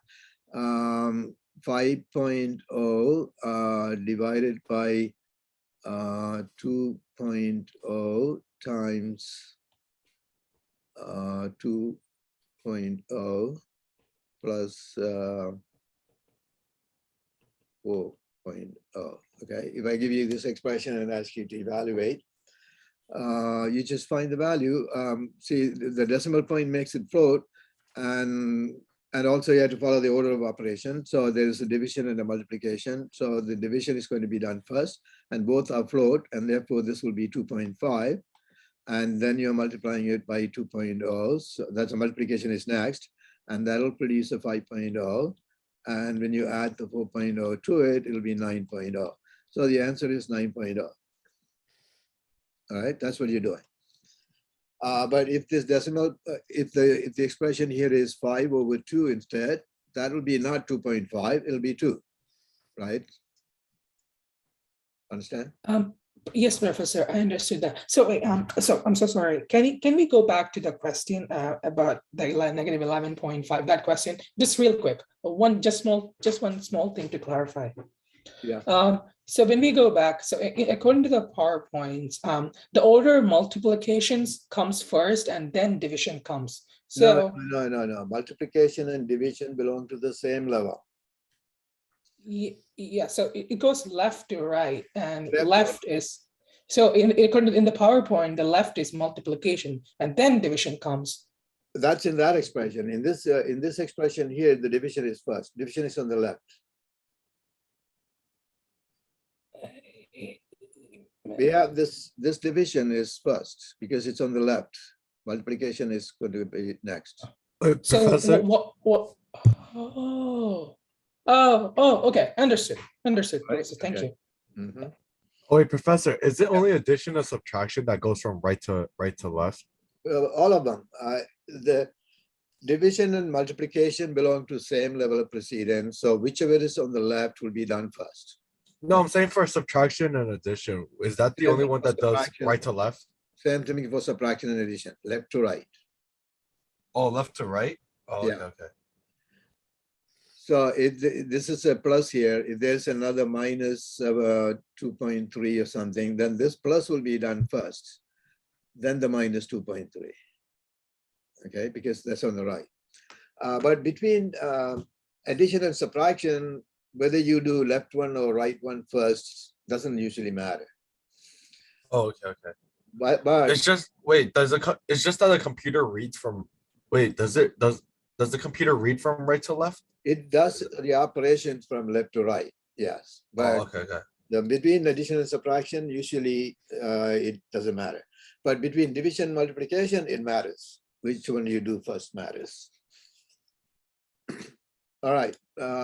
Okay, moving on. Now we need to understand input through keyboard and interactive programming. All right. So we have been doing the programs in this manner. Like if I want to write a program that adds two numbers, then num equal to 23, rate equal to 35, and then sum equal to num plus rate. That will add the two numbers, put the answer in sum, and then see out the sum with the descriptive text. All right, so this will work. This will be a program that will add 23 and 35. But this program can only add 23 and 35, right? It cannot add any other numbers. Agree with that? So if I give this program to someone else and say, okay, this program will add two numbers, 23 and 35, that's not going to be exciting to the other person. The other person doesn't want to add 23 and 35. He or she wants some other numbers to add. This program is not going to help with that. If the other person wants to use this program to add two other numbers, that person has to go into this program and change the 23 and 35 to whatever the number they have, right? And that means they have to know what this program does, and they have to be able to modify the program. Okay, that's the problem. Yeah, Damien? I have a quick question. Yeah. So just out of curiosity, would you be able to do like a range of numbers? So like, would you be able to say like int num from 1 to 100, and then rate from like a certain amount of numbers, and then? No, it cannot Okay. be range. No, only one single number can go there. So we can only, whatever the number you have in the program, those are the numbers it's adding. And if the user of the program, someone who wants to use your program, wants to add two different numbers, then that person has to go into the program and modify it. Modification is, you cannot expect a user to be able to modify. When you build a car, you build the car for the other person to drive. If the other person has to modify the engine to be able to drive, that's not good building of the car, right? That's not how you do it. The user should be able to use it without having to do anything in the mechanical part. You know, the mechanism, you should not expect the user to understand the mechanism of your program, of anything you build. So therefore, we have to have some other way in which the user can provide his or her own data that the program will work with. Agree with that? The program should maybe designed to add numbers, but it should be able to get the numbers that the user has and add them up. That's when the program is useful. So our question is then, how do we do that? How do we make the program get the data from the user and work with that data? That's where the interactive programming comes in. We want the program, when the program runs, we want to have the system ask the user, can I have the data? Then it would have to work with that data. That would be the right way. So during the execution of the program, data should be requested from the user and that data should be used. Can we do that? Yes. That's where the cin variable statement comes in. Cin will be C language input. And notice that the arrows are pointing the other way from cout. Cout arrows point the right to left. This arrow is pointing left to right. It has to be in that direction. So if you write cin a variable like cin val means you're asking for a value for the variable to come from keyboard. Cin x means I need the value to come from keyboard. So if you write that in a program, cin val, that would mean that when the system executes your program, it is going to execute line by line. Starting from the top, it'll go first line, second line, third line. And if this line is hit, the system will stop and it won't go any further. It will wait for the user to enter a number on the keyboard. And whatever the user, if the user enters a number and then presses the enter key, as soon as he or she hits the enter key, the number entered will be assigned to this variable val, and then it will proceed to the next line. Okay, so what happens when this program is executed? It'll execute everything up until that cin line. When the cin line is hit, it will stop and wait for the user to enter a number. The user has to enter a number and press the enter key, and then it will take that number into this variable and proceed to the next statement. So that's how it's going to get the data from the user. The one problem is when the system stops and waits for the user to enter a number, user may not know that it's waiting for him or her to enter a number, right? And that'll be a problem. The system will be stuck there. It won't move anywhere. It won't go anywhere until the number is entered. So how do we make the user know? That's my next question. So if you do this, int num1, C in num1, then when this line is executed, it's going to wait for the user to enter a number. If the user enters a number, the user has to press the enter key after entering number. When he or she does that, it'll take that number into num1, and this program is going to just print that number on the screen. That's all this does. So if the user enters 3.54, it'll print, actually it's going to convert it to 3 because num1 is integer. So if he or she enters 3.54, it'll only take the 3 because num1 is integer type, and it'll print the 3. So basically this program is going to print the integer part of any number entered. But the problem is when the system gets to this line, it's going to stop and wait for the user, and the user may not know what's going on. So that's why we cannot write the program this way. We must use a C out statement to, let me get to that. We must use a, all right, yeah, before we get to that, if you need to get 2 pieces of data, then you have to have a C in num and then another one, C in rate. So when it gets here, it'll wait for the user to enter a number. If the user enters a number and presses return, then it'll go here and wait for another number. Now the user has to enter another number, and then that will be taken into rate, and then it'll proceed to do the rest. So that's how you get 2 data and then add them up or whatever you want to do, whatever you're supposed to do. And by the way, instead of having 2 different C/in statements, you could have 1 C/in statement like this to get 2 data. If you have this, then the user is supposed to enter 2 numbers separated by a space. If you don't separate them by space, they'll look like 1 number. It'll read the whole thing as 1 number, and it'll wait for another. So this will make it wait for 2 numbers entered with space in between. And if the user enters them, it'll take them into these variables, and it'll proceed to do the work. Okay, but we still have the problem. But let me go ahead and write a program with that C/in statement. I declare num as int and val and prod as float, and then C/in num val. So I'm expecting 2 numbers from the user separated by space.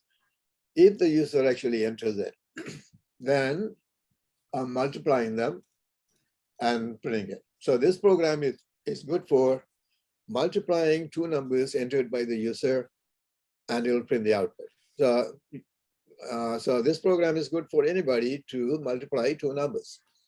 And so that becomes useful for multiplying any 2 numbers that the user has. But still we have a problem, which is when the system is waiting for the user to enter numbers, the user doesn't know. User may not know that it is expecting a number. So how do we solve that? Here's the solution. You just throw in a C out statement right before the C/in statement that says enter a number or enter 2 numbers if 2 numbers are expected. So you tell the user what is expected at that point. So when the system is waiting at C/in statement, it has already executed C out statement, which printed the message on the screen that says enter the number.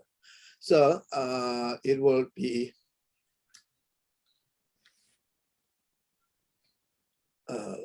okay, it'll be like this. Why is it not moving? Okay, like this. You write C out, enter an integer followed by return, and then write C/in num. So when the system is waiting here, this text is already on the screen. So user knows what is expected. So he or she will be entering a number that will go into this variable. And then this line will be executed, and that will say, enter a floating point number followed by a return. And now the system is waiting here. When the system is waiting here, this text is on the screen. So user knows a second number is expected. So he or she will be entering it, and that number will go into val. And after that, it'll proceed to execute the statement next, which is adding the numbers, and then it'll produce the answer. So if you run this program, it's going to be interactive program. It's going to act like, computer is communicating with the user. It'll say enter an integer, and then user types the 24. When the user types 24 and presses the return key, the cursor goes to next line now, because the user pressed enter key. So cursor goes to next line. On the next line, it'll say enter a floating point number. And now user enters another number. Then it'll say sum equal to 37.7. So now it's an interactive program. It makes the computer interact with the user and get the data and work with that data. And this is what we call interactive programming. And that's how we will be writing a professional program, right? Otherwise, if our program can only work with certain data, that's not good. It has to work with any data that the user has. Okay, so let's do a complete example.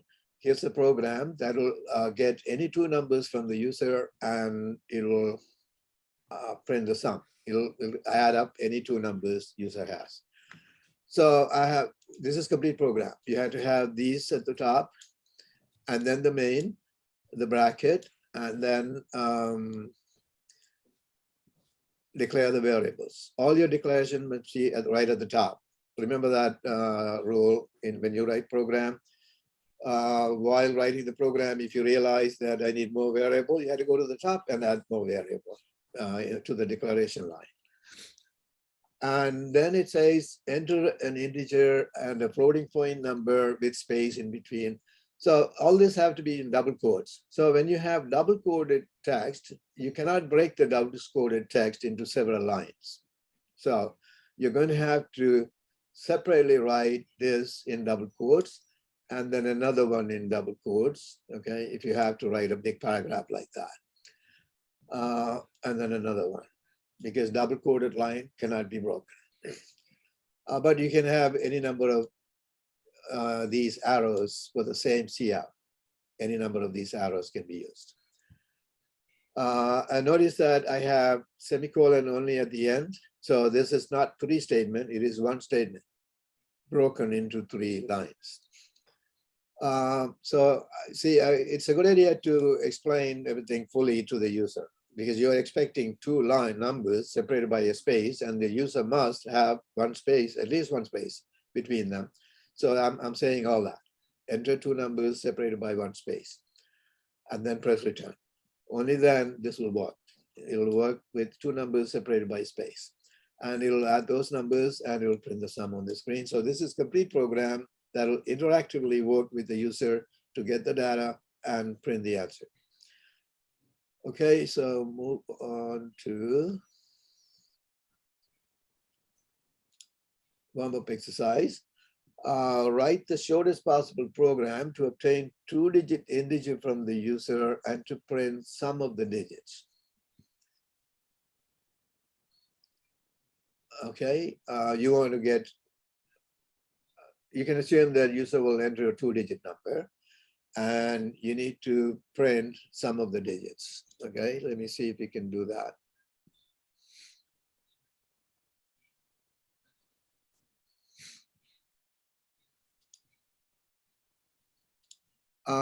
How do you extract the digits? So just tell me in words, anybody. How do you get the last digit? Wait, are you asking to how to obtain the digit from the user? No, the user will enter a two-digit number. After you get the number, how do you extract the second digit, last digit? Multiply by 10. Multiplying by 10 will, if the user enters 45, so if you multiply by 10, you will get 450. How does that help? We take the modulus 100. Modulus with, no. Wait, are you asking for the the second digit number or like the last digit of the number? Second, there will be 2 digits, like 45. Oh, you're asking for the digit of the second variable, right? Is that what it? Second digit of the number entered by the user. In this case, 5. So modulus 10. Modulus 10. Remember we learned that a few minutes ago. Yeah, that's what I meant. Modulus 10 will yeah. give you. How do you extract the first digit? Modulus 100. No. Modulus 100 with this will be 0. Divide by 10. Divide by 10. 4.5 if you divide by 10, it'll be 4.5. If you take integer part, it'll be 4. Right? Or you don't even have to take integer part. 45 divided by 10 will be 4. Agree with that? Yes, because both are integers, so Yes, both are they will integers. be noticed. Yeah. Right. Okay. So now go ahead and write the program.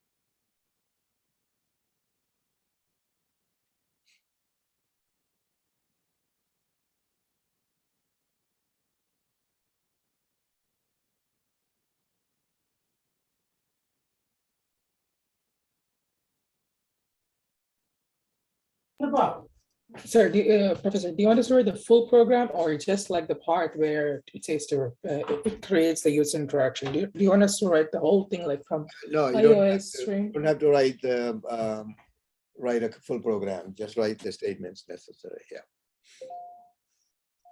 So you don't need to start with the main. You can just start with declaring the variables.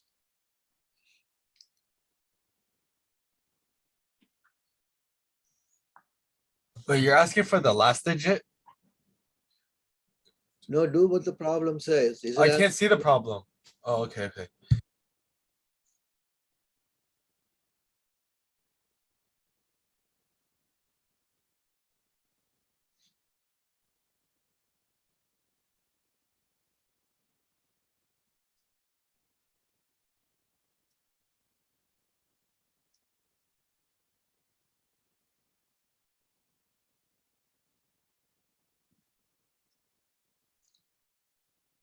All right, I'm going to have to just go over that. We are out of time. It's here. I'm writing the body of the program without writing anything else. What we need is 2 variables for the 2 digits, to be clear. So I need in type D1 for digit 1, D2 for digit 2. Okay, second digit. And then also the number entered by user will have to be stored somewhere. So num will have num is the variable. The next thing is ask the user to enter 2-digit number.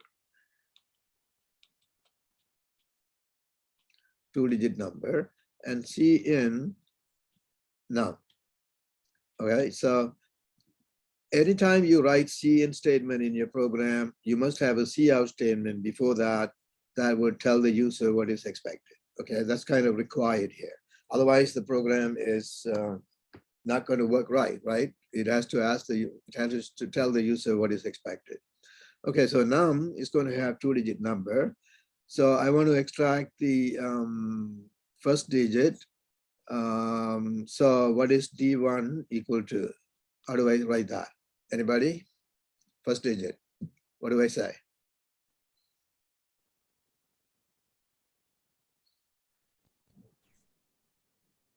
Tell me the expression.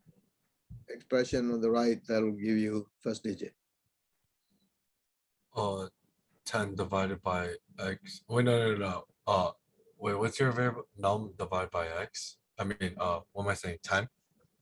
Num divided by 10. Yes, num divide by 10. That's all you need to do to get the first digit. D2. What do I do? D2 is the last digit, right? Yes, Oh, you multiply by 10? no, No?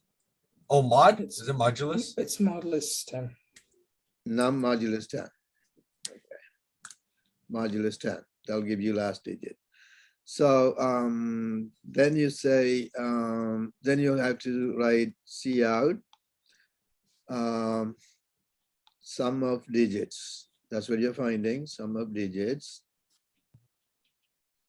equal to, you want to put that text so that user understands what it is. And then D1 plus D2. You don't have to do the operation separately. You can do it in the C out statement itself. There's nothing wrong with that. So sum of digits is D1 plus D2 and print that. And that's it. Okay. Any question on that? Professor, the question is obtain a 2D integer from the user and to print the sum of it. So when we say obtain the 2-digit number, does that mean we have to take the modulus of a 2-digit number? Is that the You have to assume the user will enter two-digit number. And I already, when I requested the number, I said it will be 2-digit number. So you can assume there'll be 2 digits. Okay, so why are we dividing the first digit by 10 and the second digit by a modulus? Is it because we are taking? No. I'm not dividing first digit by 10. I'm dividing the number entered by the user by 10. That'll give me first digit. We just went over that. 45 divided by 10 will be 4. So you're just trying to get the first and the second digit separate, just so you can add them together. So that you can add them together, because that's the task Yeah. of the program. I completely misread that. To isolate the first digit, we had to divide by 10. That will give me the 4, if it is 45. Yeah. Andrew went over that a few minutes ago. Okay. Yes, I'm sorry. I got really lost when it came to. I understood the number. I understood what you're talking about, but like when you wrote down the instructions, I was like, so because like D1 is something that we name. So yeah, I got confused over that, but D1 and D2. But now I understand. Clearly understand. So to get the first digit, whatever the user entered number is, num has the number user entered by the user, and dividing by 10 will produce the first digit. And modulus 10 will produce last digit. So I'm extracting the first digit into D1, storing the second digit into D2, and then adding them, putting the answer on the screen. Okay. Okay, so I have just one more little thing is there. I should be able to should be finishing fast. Then we'll be done. Constants in a program. Sometimes we need to use values like pi and e, which have fixed values in our program. So if you need to use a value like that, system doesn't know value of pi. I mean, your calculator seems to have it, but computer system doesn't have it. So you had to provide that. We cannot use this symbol as a variable. So we had to use some other variable and store this number before using it. So we have to store this number in some name before using it. And we can do that by declaring a variable. But if you declare a variable and store this number, that'll be working like this. But I'm going to explain hey, why. Professor, I'm sorry. I have to head out. I have to be at work soon. Is it all right if I leave the Zoom? Yes. And I'll review the notes. Yeah. Yes, I understand. No Sorry. problem. All right. Take care. Yeah, Professor. I have a doctor appointment at 1 o'clock too, so I have to leave also. Okay. You can read and understand this part. It's just constant part only. But you can leave, yes. Okay, Take thank you. care. So I'm going to just continue and finish. It'll take only another 3 minutes. So you can declare float pi equal to 3.14 like that, and then use it in the problem. So here we are finding area of a circle. So we need to get the radius from the user. So ask the user to enter the radius and read the radius into the variable radius, and then pi r squared is the formula for the area. Calculate that and print it. So I used the variable name pi to hold that value of pi, and that is fine. Now, if you use a variable like this in a long program, accidentally, this pi can be changed somewhere by mistake. If the pi is changed somewhere, the compiler wouldn't know that pi is not supposed to change. So it's a better idea to declare the pi as a constant. If you declare as a constant, but just this keyword has to be added. When you declare, you say const float pi equal to this. If you do that, then if this value is changed by accident anywhere in the program, compiler will find it as an error. So that way you can make sure the value will never change. Because if it changes, compiler will detect that as an error. So just to make sure this value is never changed in the program anywhere else, you make it as constant. When you use constant, you use capital letters to declare it. Only for constant, you use capital letters as a rule. Variables should have lowercase letters only. Capital letters are used only for constants. So here's another example. There are two ways to do the declaration. Either this way inside the main program, you can declare it like this. That's one way. Another way is to put it at the top where your pound statements are and use pound define. If you use pound define, then you don't put any equal sign, just the name next with a space in between, and then another space, and then value. So this value will be stored in pi as a constant if you do that. Wait, So, Professor, can you repeat that again? I just lost you.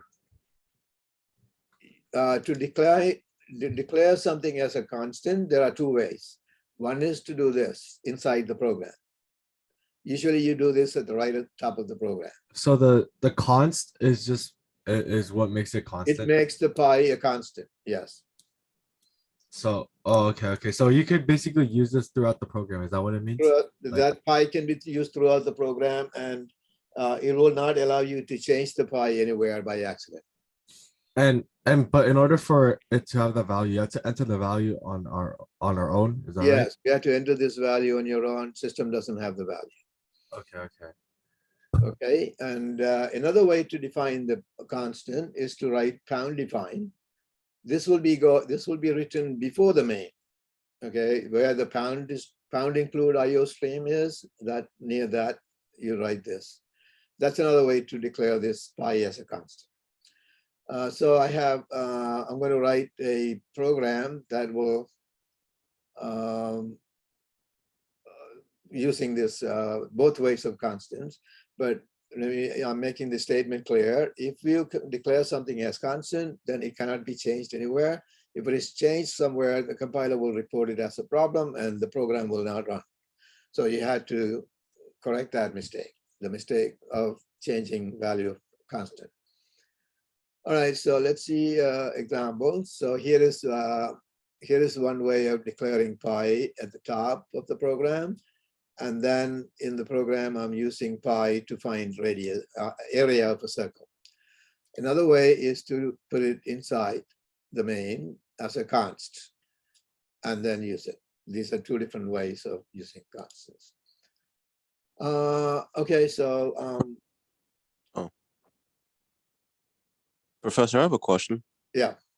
You know how you put define? Can you go back to where you put the hashtag define pi?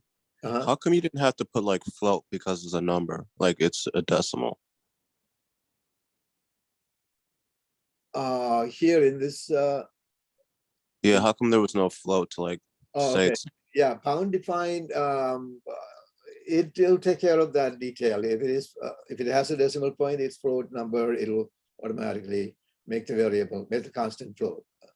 So you don't need. Okay. Okay, so the pound define will take care of those details. Okay, so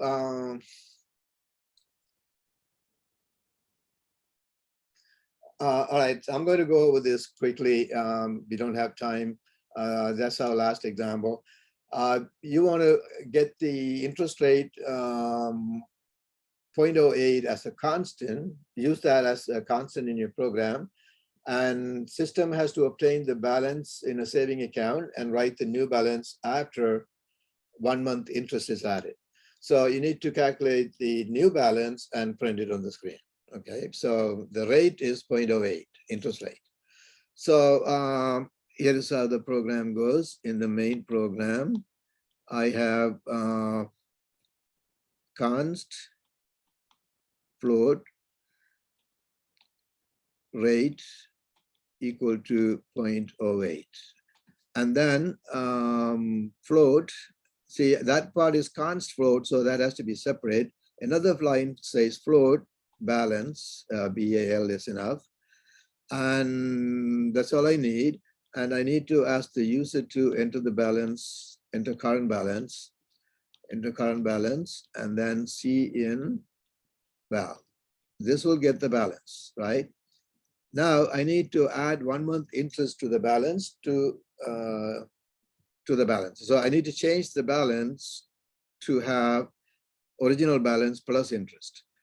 So original balance. So what is the, how do I calculate the interest?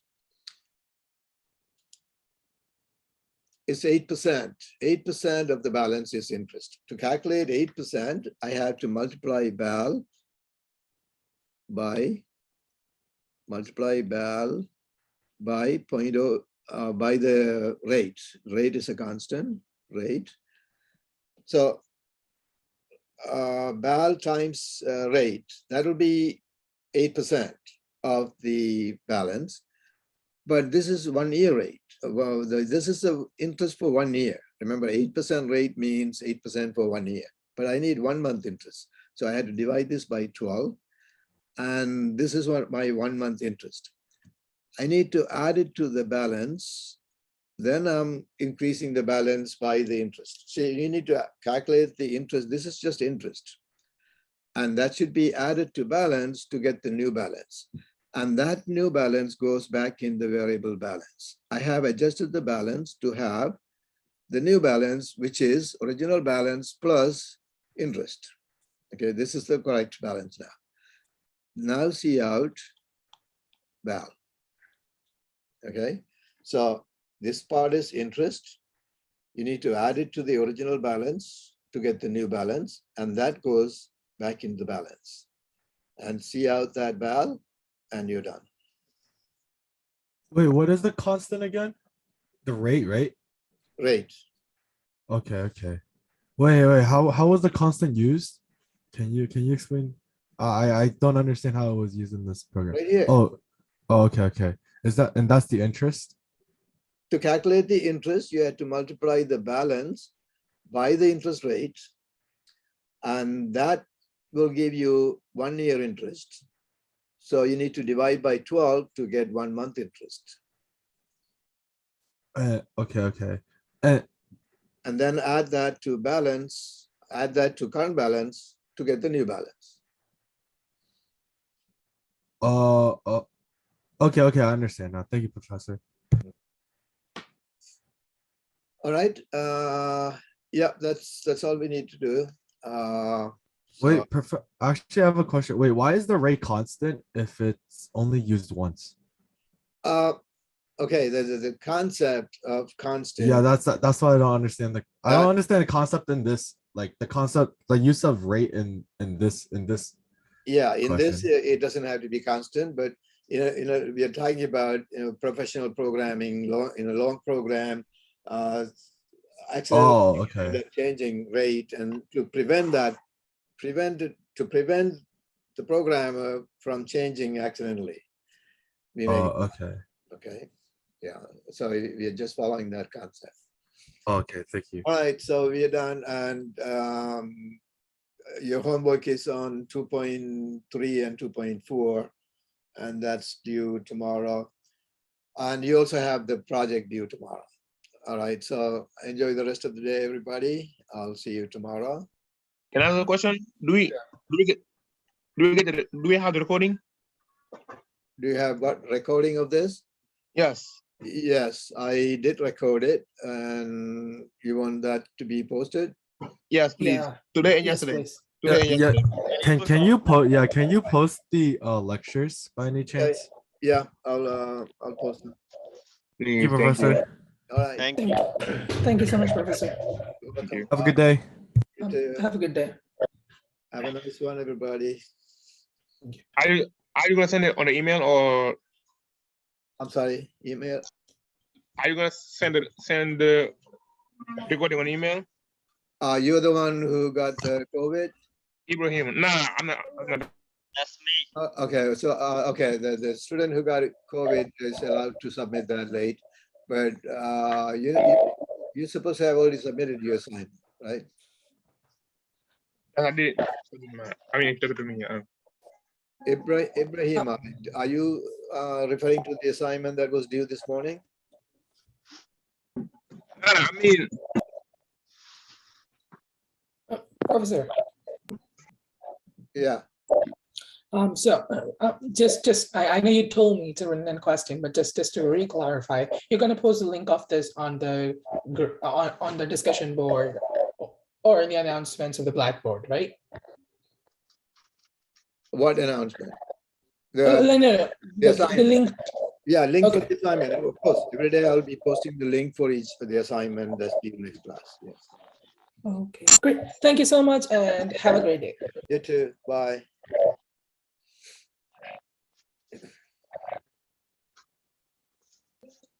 Professor, I'm talking about the recordings.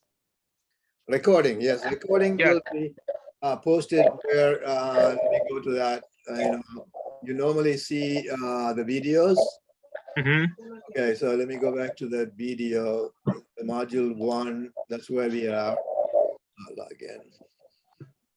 Okay, see these videos. I'll be posting it under the class 2. Class 2, okay, okay. Got it. Right after this video, the new video will appear. Okay. Okay, no problem. Okay, thank you so much. Yeah. Have a nice day. You too. Bye. Hey, Mr. Yeah, I'm the one who got the COVID. I tried to, but like I was able to do it because it was so bad, and right now I'm feeling good right now. I can like I'm gonna do both of them and submit it through email. Okay. It was the one that was due today. I thought that's the one you missed. The one that was due yesterday is too late. When did you get the virus? I thought you got it yesterday. I did the class, but I wasn't able to do it. I was at phone. Okay, so you got the COVID yesterday, so I understand you couldn't submit today's assignment, so I'll accept that one late, today's assignment. Okay. Okay. Okay. All right. Thank you.